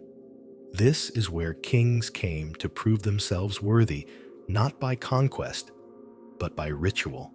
And there were many kings. Ur-Nammu came here. So did Hammurabi. So did the Kassites centuries later. Each one restored the temple, funded its priesthood, and proclaimed their piety. Not because they were spiritually inclined necessarily, but because they knew their rule wouldn't be accepted without Nippur's blessing. You read a dedication tablet left by a king. For Enlil, Lord of all the lands, I have rebuilt his house and lengthened its shadow. It's not subtle. He's saying, I have rebuilt the place that justifies my throne. I belong here. But Nippur wasn't just a symbol. It was a working city, a religious and cultural hub, with scribes, scholars, and scribal schools. Some of the most complete Sumerian literary texts come from here: hymns, proverbs, theological debates, lists of kings, lists of gods, and long meandering dialogues between animals. Yes, animals. One famous genre from Nippur features debates between personified animals: sheep versus grain bird versus fish, summer versus winter. These aren't bedtime stories. They're philosophical. Structured like courtroom battles, each creature makes its case before a god, usually Enlil, who rules in favor of one or the other. You laugh a little. It sounds absurd, but it's surprisingly profound. These stories explore balance dependence, labor, and divine justice. They reflect a worldview where everything has a voice and a reason to matter. That's Nippur's influence. It wasn't just a temple town. It was a cultural forge. Even when its political power was nil, its spiritual weight was immense. You could burn cities, raise palaces, but you didn't mess with Nippur unless you were making a statement. The Elamites did it once. So did the Assyrians. And each time they tried to frame it not just as conquest, but as judgment. Nippur has fallen because its priests were corrupt. And when rulers rebuilt it, they framed it as penance. I have purified the house of Enlil. You start to understand, Nippur was more than a city. It was a mirror. Whatever happened here reflected the state of the world. If Nippur thrived, so did the cosmos. If it crumbled, something was out of balance. The scribes here knew that. They weren't just record keepers. They were interpreters of divine favor. That's why they compiled king lists, not just to track chronology, but to tell a story about legitimacy. The Sumerian King List, one of the most important texts in ancient history, likely originated in Nippur. It reads like a chronicle of power. After kingship descended from heaven, kingship was in Eridu. Then it moved to Uruk, then to Akkad. It's not objective history. It's theology disguised as history, and it reinforces Nippur's role the city through which divine authority flows. But by the time you arrive thousands of years later, it's almost gone. The temples are collapsed. The texts are scattered. The sacred canal has long since dried up. Even Enlil, once the supreme god, has been overshadowed by Marduk Ashur and newer celestial bureaucrats. Still, the dust holds stories. You find a broken tablet half buried near the temple foundation. It's part of a hymn, one of hundreds, maybe thousands, that once echoed through these courtyards. Enlil, shepherd of the faithful, whose word shakes the mountains, your shadow stretches from horizon to horizon. The poem breaks off there, the rest lost to time. But the feeling remains. This was a city built not for conquest, but for connection. Between human and divine. Between ruler and ruled.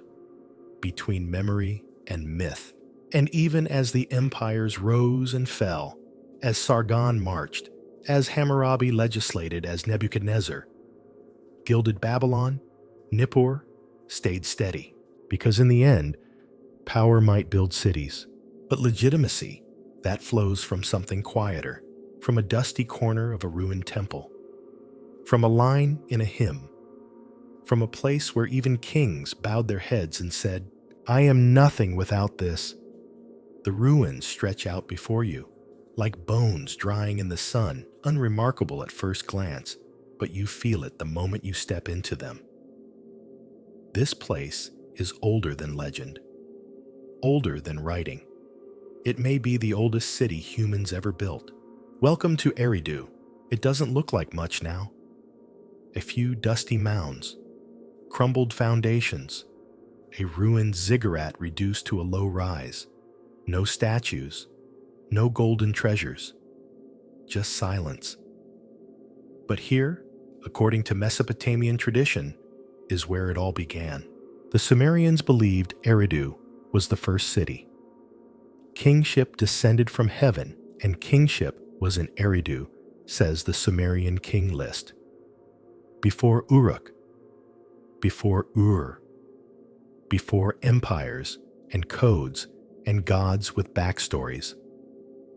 Eridu was the cradle, and at its center stood the temple of Enki. Enki, lord of freshwater wisdom, magic and trickery, a god of paradoxes. He created humans, but laughed at their foolishness. He brought knowledge, but flooded the world when it got too noisy. Enki wasn't distant like the sky gods. He was earthy, clever, and very, very Mesopotamian. His temple at Eridu wasn't built all at once. Archaeologists have uncovered layer after layer of it, 18 levels in total, stacked like a time lapse. Each new generation rebuilt over the ruins of the old, until what began as a small mud brick shrine grew into a monumental ziggurat. You crouch at the corner of the oldest level. It's barely above ground, and the bricks crumble when touched. But this is over 7,000 years old. It predates writing by at least 2 millennia. And yet, it's a temple. That's the part that stops you. These people weren't recording epics. They weren't building walls. They weren't even living in proper cities yet. But they were worshiping, coordinating labor, transporting materials, following rituals.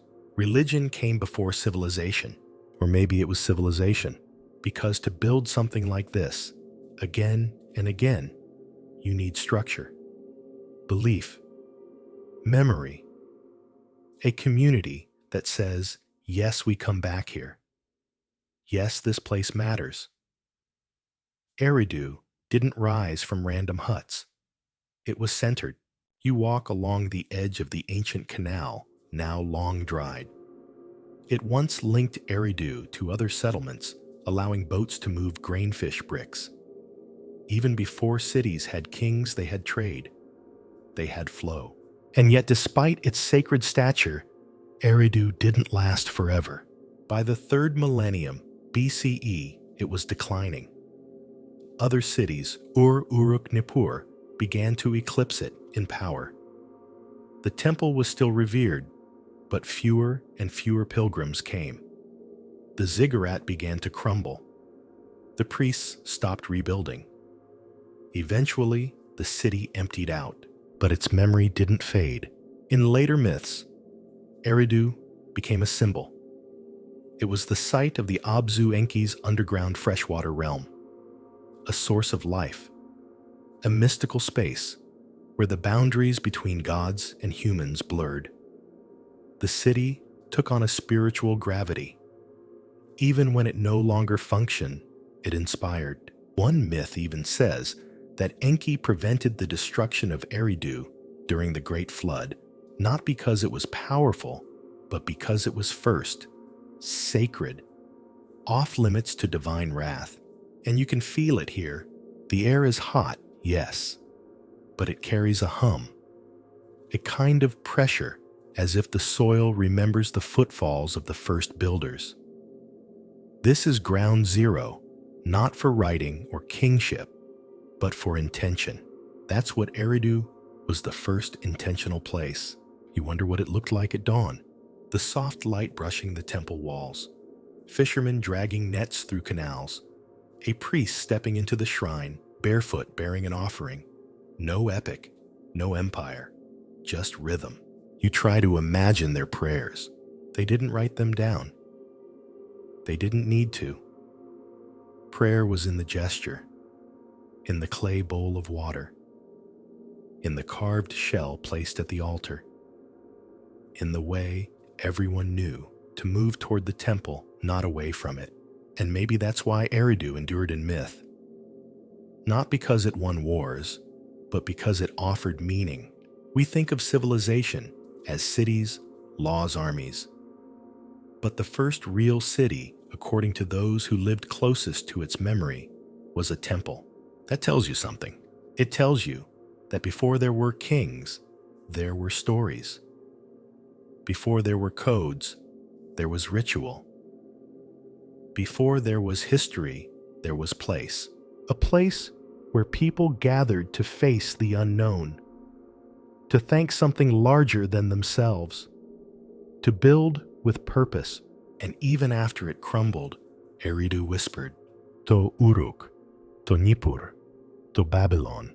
To every city that followed, you follow the river upstream, again leaving the Sumerian plains behind, entering the lands of rising hills and red earth. The names start to shift. Uruk, Nippur, Eridu give way to Assur, Nineveh, Nimrud. The reeds give way to stone palaces. The chants soften into war drums. You're in Assyria now, and everything feels sharper. The Assyrians didn't build their cities for eternity. They built them to impress. Where Sumerian ziggurats rose like stairs to heaven, Assyrian palaces sprawled broad, ornate, guarded by monsters carved in relief. You pass a pair of them, now lamassu. Winged bulls with human faces standing 15 feet tall, frozen mid-step. Their eyes follow you. They always do. These were not just sculptures.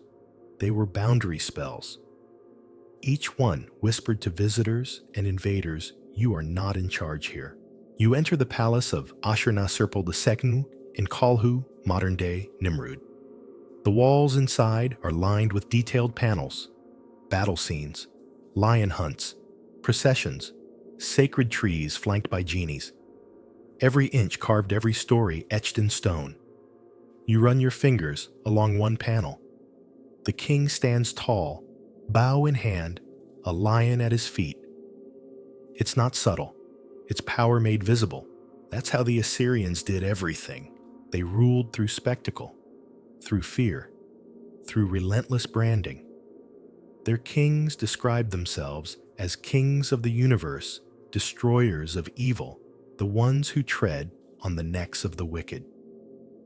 You might scoff, but their empire backed it up. For centuries, the Assyrians expanded. From the 14th century BCE onward, they pushed in every direction west, to the Mediterranean east, to the mountains of Iran, south into Babylon. They controlled trade routes, taxed cities, moved entire populations, and they documented all of it on tablets, on walls, on statues.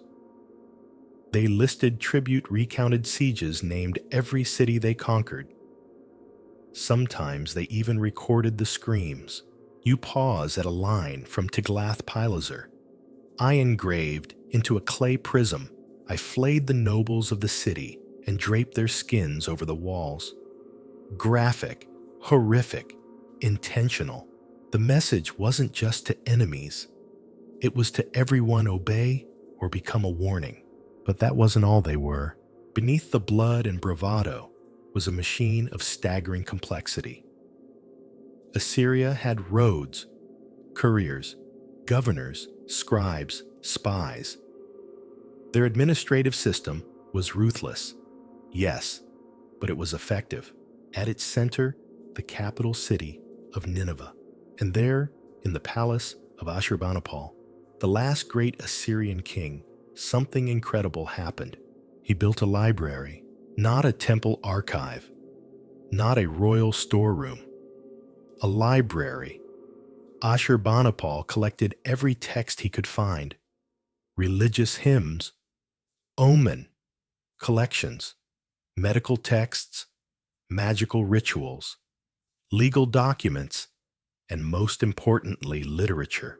Among those tablets was the most complete copy of the Epic of Gilgamesh ever discovered. You sit in the shadow of where that library once stood. The shelves are long gone.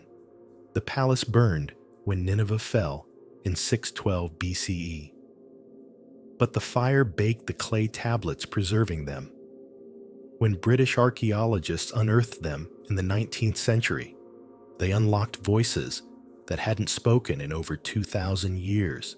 It's poetic. The same king who boasted of crushing rebellions and flaying enemies also saw value in stories, in wisdom, in gathering the past so that it wouldn't vanish. You pick up a replica tablet. It's not about war. It's a guide to interpreting liver shapes in sacrificial sheep. Strange maybe, but this mattered.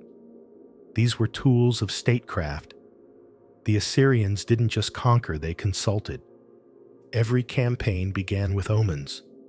The stars, the entrails, the gods had to agree. Science and superstition walked hand in hand. You flip to another tablet, a list of medical diagnoses. If the patient's tongue is red and swollen, it continues with symptoms, treatment spells. The doctors of Nineveh were also magicians, and they were careful. Even the famed Tree of Life motif carved again and again in Assyrian art wasn't decoration. It symbolized balanced divinity order. Sometimes a king stands before it, being blessed by winged figures. Sometimes he touches it directly, drawing legitimacy. Always, it reminds you, Assyria saw itself as the center of the world. And in many ways it was, until it wasn't. Assyria fell fast, too fast.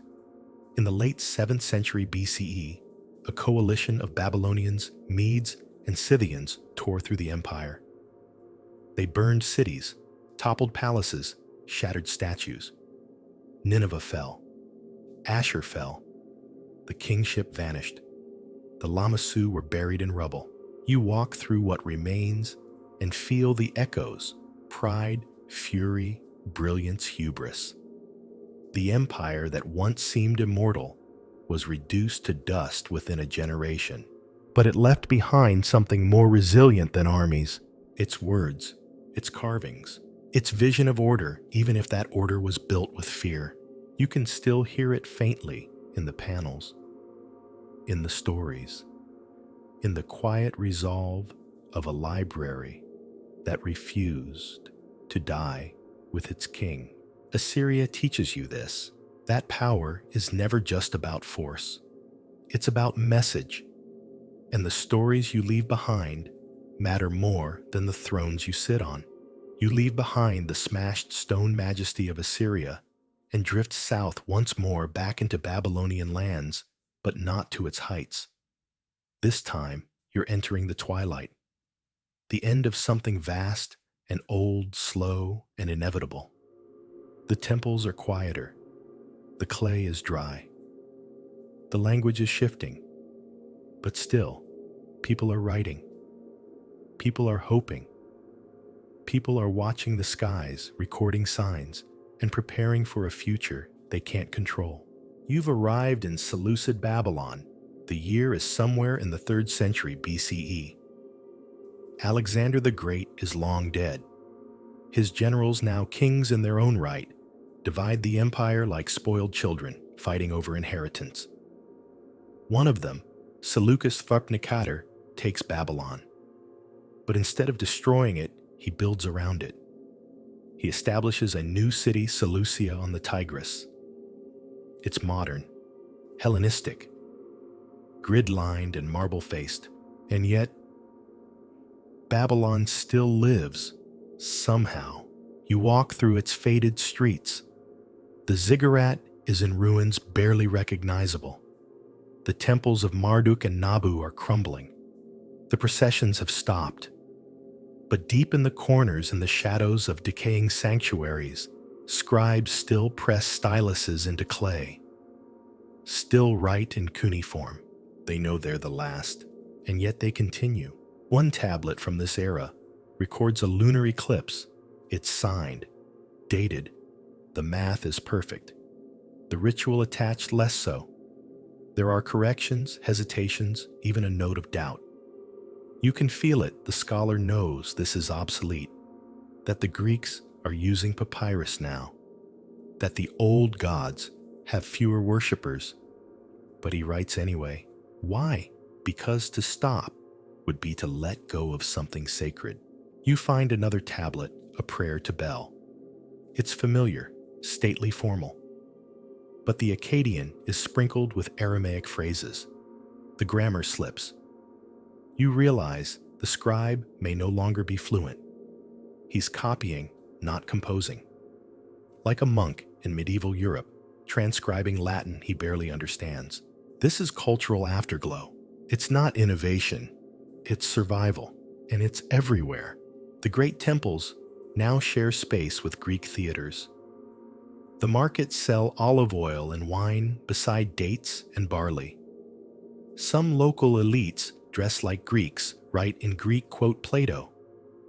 Others cling to the old gods, the old forms, the old ways. It's a world in tension, and nowhere is that tension clearer than in the astronomical diaries.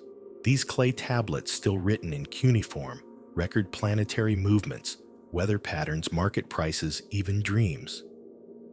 One line might say, on the 12th day, the moon rose late. The next barley cost 5 shekels per kur. These are not prophecies. They're data.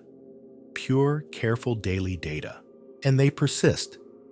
All the way into the 1st century BCE, long after the temples are shuttered. Long after Greek has become the dominant language of administration.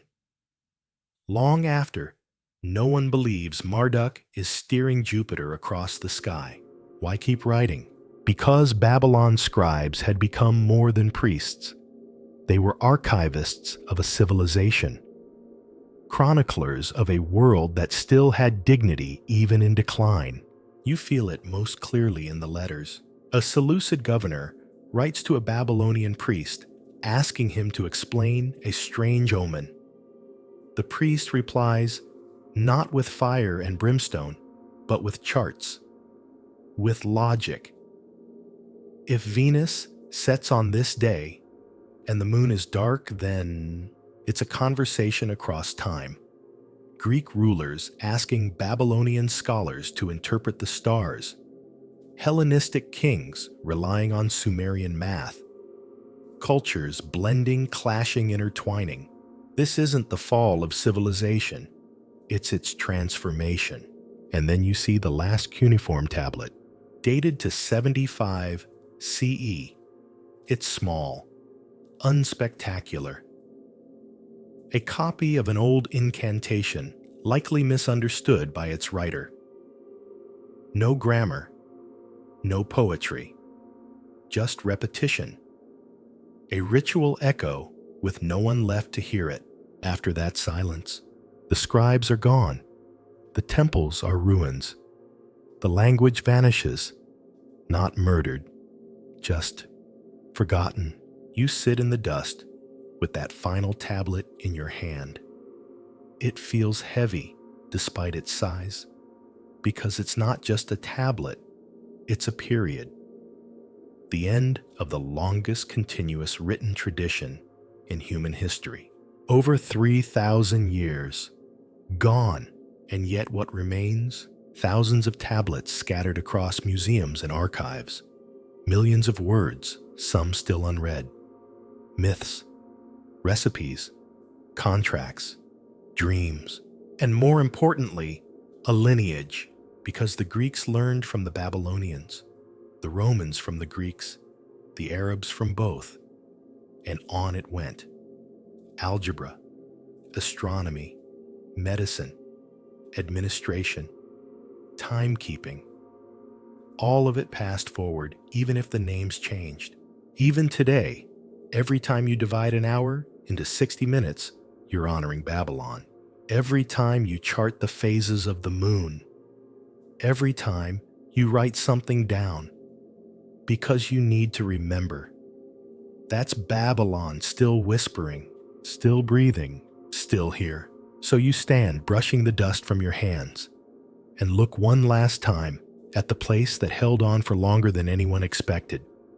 Not with armies, not with monuments, but with clay, with styluses, with the belief that writing mattered, even when no one was left to read it. The winds are dry in the north, again brushing the pale stones of Hadassah like breath over a long, cold mouth. You're no longer in Mesopotamia proper. You've crossed into Anatolia, modern-day Turkey, yet the fingerprints of the Mesopotamian world still linger here. Because this is where another great power once rose, the Hittites, and somehow they remembered everything. Hattusa wasn't a Sumerian city. Its people didn't speak Akkadian. They didn't build ziggurats or write myths in cuneiform syllables, at least not at first. But when they rose to power in the 2nd millennium BCE, they did something remarkable. They borrowed. They took the writing system. They adopted Mesopotamian gods and rituals. They copied stories. And then they wove it all into something uniquely their own. You pass through the Lion Gate, 2 hulking stone beasts carved into the city's entrance. Their faces are eroded now, but the snarl still shows. Inside, wide roads run between fortified walls. The foundations of temples and palaces sprawl under blue sky, and somewhere beneath your feet, thousands of tablets once lay buried. Because the Hittites didn't just import cuneiform, they went all in.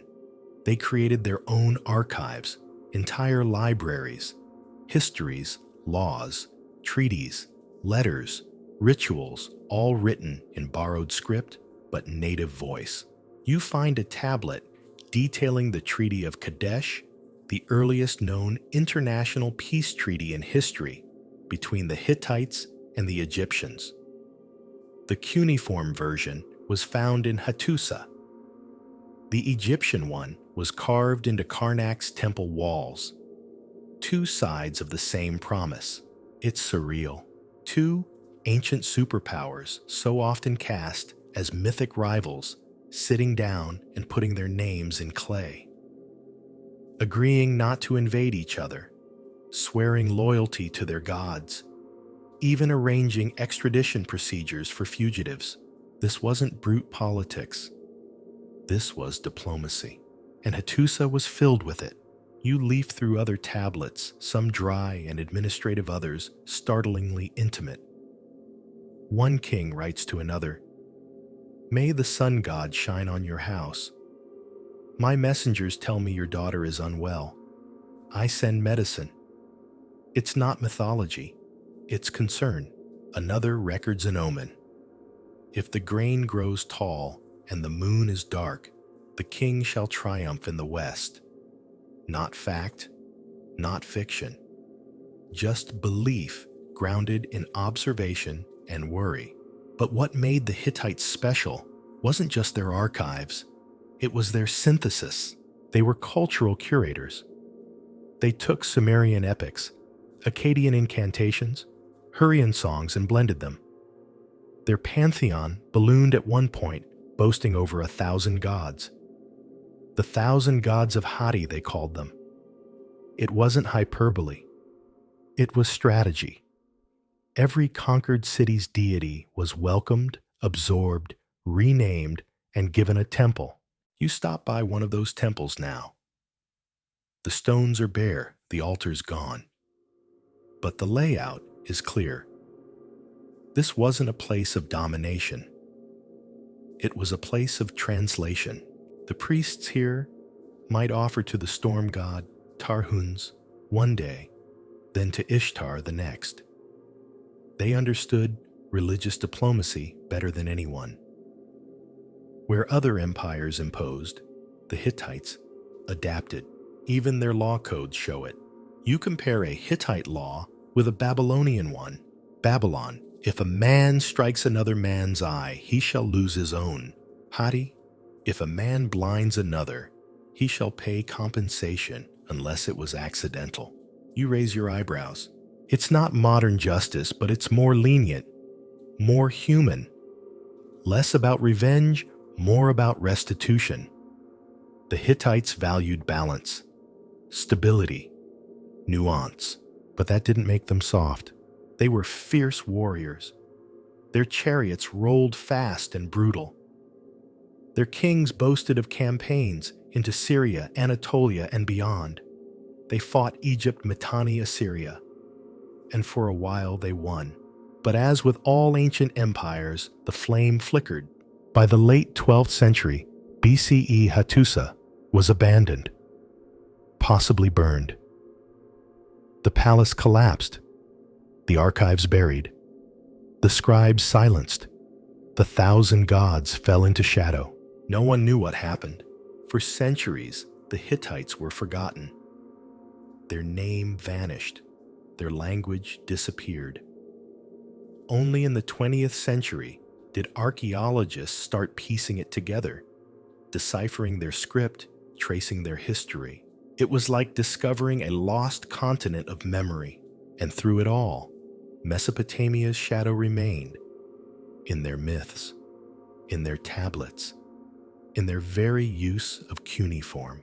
Because that's what Mesopotamia was, not just a place, but a template, a source, a deep well that even distant empires drew from when they needed legitimacy, ritual order. You look up from the ruins of Hattusa and realize this wasn't an outlier. It was a mirror. The Hittites showed what could happen when Mesopotamian knowledge traveled, when writing moved westward, when clay became diplomacy, when gods crossed borders. And in that, they left a message, unspoken but clear. That culture isn't a wall. It's a thread, passed hand to hand, language to language, tablet to tablet. And even when the city falls, the story does not. You wake before dawn in a world that's quiet now. No horns, no chanting, no scribes pressing reeds into clay. But the desert air still hums with memory. You're in southern Iraq, near the old ghost of Ur. And what you're about to find isn't a lost city, a shattered palace, or even a crumbling ziggurat. It's something stranger, something both more fragile and more enduring. A language, not one spoken, not anymore, but one preserved, frozen in time, but still whispering Sumerian. It's gone now extinct for over 3,000 years. But once it was the voice of gods and kings, the sound of contracts and myths, the mother tongue of writing itself. And unlike Latin or Greek, Sumerian left no descendants. It was a linguistic orphan. When it died, it stayed dead. And yet scribes kept teaching it, copying it, reciting it. Centuries after no one spoke it in the streets, temple schools still taught Sumerian like it was divine code. Why? Because it was sacred. It was the language that connected people to the roots of their civilization. You step into one of those temple schools, Enheduanna, the house of tablets. The walls are plain, the benches are hard, but this was a factory of memory. Boys trained for years to master the hundreds of cuneiform signs needed to read and write Sumerian. The exercises survive. You see them in museums today, practice tablets with copied words, broken lines, correction marks from teachers. The lazy student gets beaten, the good scribe obeys, and page after page of copied phrases, not just grammar drills, rituals. Learning Sumerian was more than literacy. It was inheritance. Even in the Babylonian and Assyrian periods when Akkadian was the spoken language, scribes still wrote prayers and hymns in Sumerian. It was the language of the gods. You didn't translate it, you recited it. Like Latin in medieval Europe, it connected a living present to a mythic past. You look at one of the hymns to Enheduanna. It's ancient, even by ancient standards. But the scribe who copied it lived 500 years after it was composed. Why did he write it again? Because it still mattered. This is how Mesopotamia remembered. Through language, not monuments. The ziggurats crumbled. The palaces fell. But the tablets, they endured. And those tablets preserved Sumerian in exquisite detail literature, legal codes, school texts, dictionaries. Yes, dictionaries. Bilingual ones. Sumerian and Akkadian used to teach scribes what older words meant. You read one aloud. Sumerian, Namlugal, Akkadian, Sharutu. Translation kingship. It's not just translation. It's ideology. To understand the world, you had to understand the Sumerian word for it. And through that lens, the past became immortal. Sumerian literature includes everything: creation, myths, love poems, epics, laments, riddles. Some of it sounds shockingly modern. One proverb reads, "You can have a wise child or a tall child, but not both." Another friendship lasts longer than wealth. You laugh because of course they'd say that. Some emotions don't change, but some texts break your heart.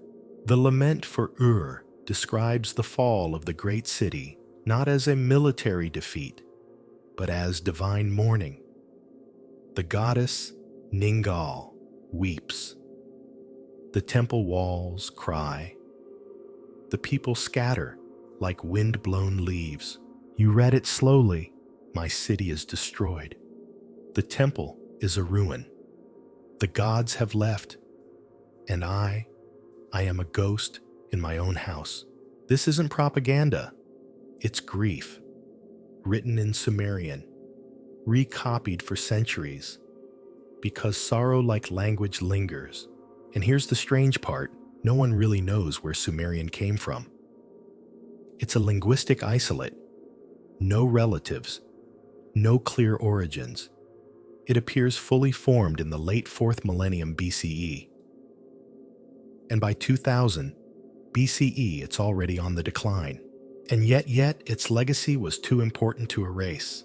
It's the language of invention, of firsts, the first legal systems, the first epics, the first time humans looked at themselves and said we need to write this down. And that's why scribes clung to it. Not because it was practical, but because it was foundational. You imagine a Babylonian scribe in 600 BCE, squinting by lamplight, copying a hymn he doesn't fully understand. He knows the signs, he knows the grammar, but the voice that's older than his empire, older than his gods, it's the hum beneath civilization. He finishes the line, places the tablet in the drying rack, and walks out into a city already beginning to fade. But the tablet remains. Thousands of them remain. And now you, centuries later, stand in front of one in a glass case. You press your hand to the glass, and for a moment, the wedge-shaped symbols shimmer like stars. It hits you. This wasn't just the first written language. It was the first time a civilization tried to make itself permanent, not by building higher, but by writing deeper. You follow the trail of clay tablets back south toward the marshy, shimmering heat of what was once the city of Ur. And here, in this place of dust and divine memory, you face the Ziggurat. It towers still. The steps are cracked. The bricks are chipped. But it rises above the flatlands like a question no one ever answered. What does it take to reach the gods? You climb slowly, not just because the stairs are steep, but because each one feels loaded. Not with holiness necessarily, but with purpose. These weren't built for beauty. They were built for structure, for alignment, for memory. At the top, the wind hits you. It smells of salt and soil. You look out across the remains of the city mud brick walls, old canal lines, foundations of homes, workshops, tombs. It's all there if faint. This was Ur, the city of the moon god, Nana, the home of Abraham, according to tradition. One of the most powerful city-states of the Sumerian world, and one of the most enduring. Ur rose, fell, rose again. In the 3rd millennium BCE, it was the heart of an empire. Under Ur-Nammu and Shulgi, the 3rd Dynasty of Ur created one of the most centralized and bureaucratic governments in world history. Grain quotas, tax records, legal reforms, administrative texts in the thousands. You name it, they filed it. You picture Shulgi, the king who declared himself divine, issuing orders in all directions. Send copper to the north. Build a new temple for Ningal. Increase the barley rations for temple workers. And always write it down. Because in Ur writing wasn't just for kingship, it was for life. They recorded everything. There are receipts for fish, contracts for land, letters from merchants, marriage agreements, inheritance disputes, laws, prayers, oaths, debts. You can piece together an entire human life from the clay here. There's a woman named Nindingir. She's a temple singer. Her tablet records her monthly ration of beer and barley. Another tablet shows she took a loan. Another, years later, shows her name attached to a small plot of land. Did she pay the loan back? Was the land hers all along? No one knows, but she was real, and Ur, through its scribes, made her matter. You step into the royal cemetery, an older part of the city, long before the III Dynasty.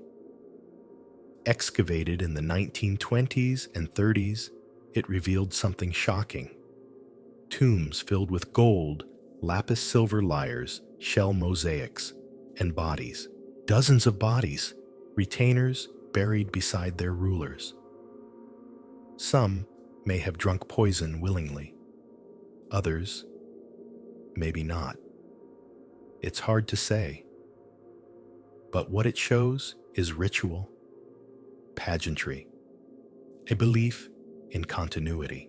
Ur's elites believed that death was not the end of power, but its transformation. And yet, despite all the gold, all the ziggurats, all the tax records, fell too. It didn't vanish all at once. Like so many Mesopotamian cities, it faded in stages.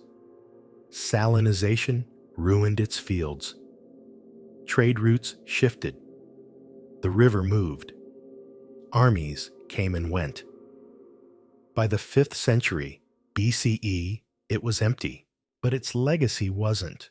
One tablet from records the earliest known legal code, the Code of Ur-Nammu, older than Hammurabi's, shorter, but clear. If a man commits robbery, he shall be killed. If a man commits murder, he shall be killed. If a man divorces his wife, he shall pay her silver. It's law, but it's also worldview. Justice wasn't random. It was structured, written, baked into clay. You kneel beside a reconstructed tablet and trace your finger along the old signs. They look like birds' footprints, like river deltas, like something in between speech and math. Cuneiform isn't beautiful, but it works. And in that working, it gave us something miraculous. Continuity. Remembered its kings. It remembered its builders. But it also remembered its barbers, its brewers, its midwives, its debts. It recorded ordinary life with the same care it gave to gods. That's what made it strong. Not just the walls, not the priests, but the record. You think about that as you descend the ziggurat. The sun is high now, and the shadow of the temple stretches long. Somewhere nearby, archaeologists are still digging, still cataloging, still brushing sand from something forgotten. Because still has more to say. And more than that, it still has something to teach. It teaches that civilization isn't just about power. It's about process. It's about showing up every day and writing something down so that someone, somewhere, will remember. And maybe understand. You take one last look, back at the ziggurat glowing softly in the heat, and you realize this wasn't just a tower to heaven.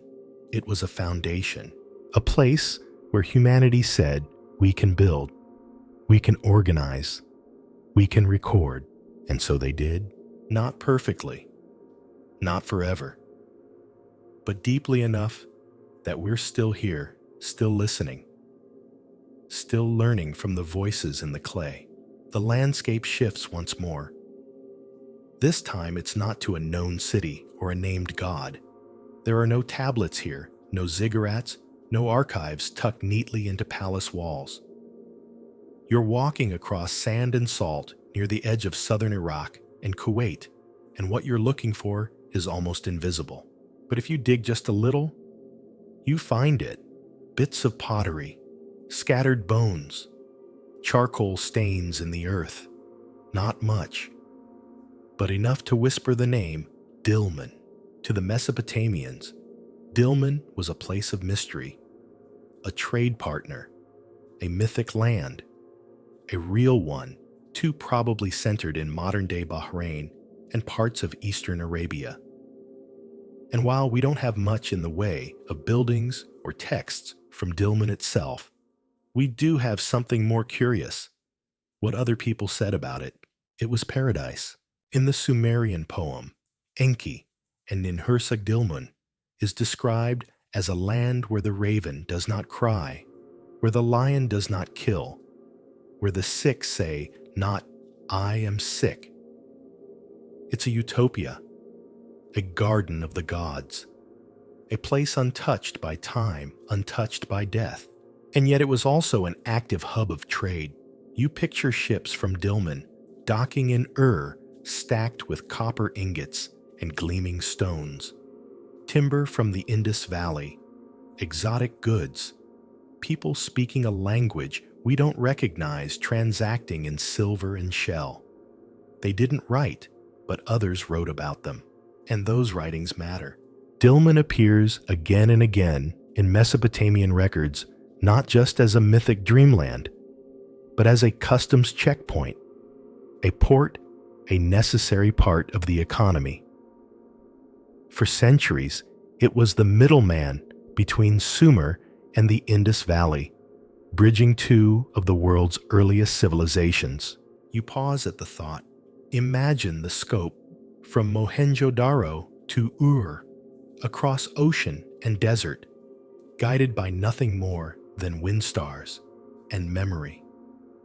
And in the middle, Dilmun, not an empire, not a theocracy, but a gateway. We know this mostly through Sumerian and Akkadian texts. Lists of goods, complaints about late shipments, references in royal inscriptions, even one stolen seal apparently looted from Dilmun and found buried in Mesopotamia. But what of the people themselves? Archaeology in Bahrain has revealed tumuli burial mounds, thousands of them, each containing bodies curled on their sides, often facing east. Some were simple, others elaborate with chambered stone interiors. It's not writing, but it's intention. These people believed in something beyond the veil, and yet they vanish. Dilmun fades from the records after the first millennium BCE. Trade routes changed. The Gulf silted. Bigger empires rose. The dreamland became a memory, a name carved in someone else's story. You sit in the sand beside one of the ancient mounds. There's no marker here, no plaque. But you can feel it, that quiet, buzzing presence of things lost and half known. And you realize Dilmun matters because it was never fully understood. To the Sumerians, it was both real and not real. A port and a paradise. A place to send goods, and a place where the gods once lived. This duality is what makes it powerful, because Mesopotamia wasn't just obsessed with order. It was obsessed with what lay beyond it. Every myth, every omen, every flood story, every king list asks the same question. What's out there? What came before us? What happens after we fall? Dilmun was one answer, a faraway island, a sacred shore, a land where things are still whole. And even now, standing here under the punishing sun, you wonder how much of Dilmun is fact and how much is dream. Maybe that's the point. Not all history is made of palaces and archives.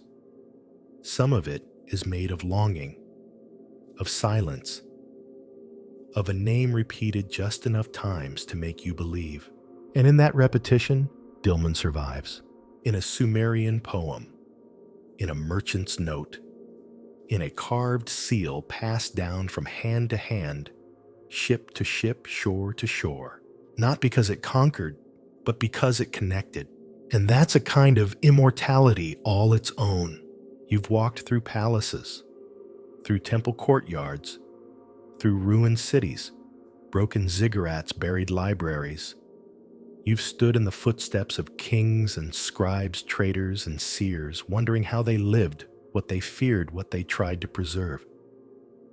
But now, as night finally settles across the ancient lands, there's one last place to visit. Not a site exactly, but a moment. You close your eyes and you're back at the banks of the Euphrates. The stars are sharp tonight. The river moves slow black as ink. Somewhere nearby, a reed hut leans into the wind. A pot of barley beer warms beside a fire. And a family sits in a circle telling stories. This is where it really began. Not with kings, not with codes, but with voices in the dark, trying to make sense of the world. Before writing, before bricks, before bureaucracy, there was storytelling, and Mesopotamia gave us some of the oldest. The Epic of Gilgamesh, yes, but also the myths of creation, the tales of Inanna's descent and return, of Enki and the talking fish, of the great flood that swept away all but one boat, of a world made from the corpse of a goddess, of cities born from clay and breath. These stories weren't distractions. They were scaffolding the emotional architecture of civilization. They told people who they were, where they came from, what mattered, and they weren't fixed.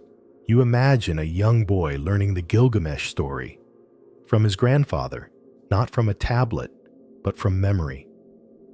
His version might include a line not written anywhere else.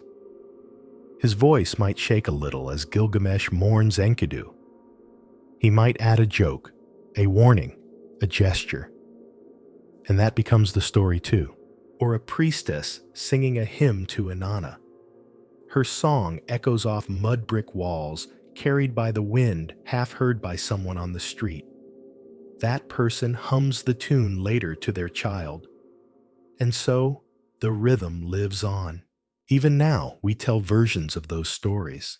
The flood that reshaped the world. The journey to the underworld. The king who tried to escape death. The god who gave wisdom and paid a price for it.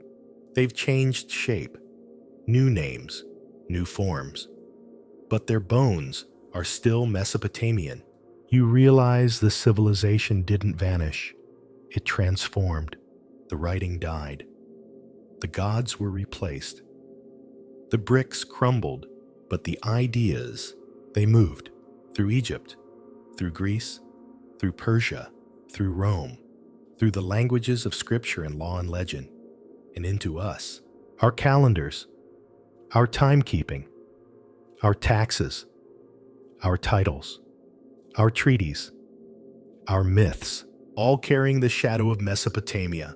Even the simple act of writing this, yes, this very sentence, follows a path that began in the Sumerian stylus. It's humbling, and maybe that's the real legacy. Not the monuments, not the power, but the conversation. A 5,000-year conversation between people and their world, between human beings and the unknown, between those who were and those who are. And now it's your turn. You've wandered through the ruins, listened to the tablets, felt the dust of time settle on your shoulders. And somewhere in all that noise and silence, maybe something stayed with you. A line, a name, a moment, something real. Because real history, isn't about remembering everything. It's about choosing what not to forget. You stand one last time at the river's edge. The moon is low. The wind brushes past the reeds. Somewhere in the dark, a jackal calls. And the stories, the old, stubborn, beautiful stories, drift down the water, still moving, still alive.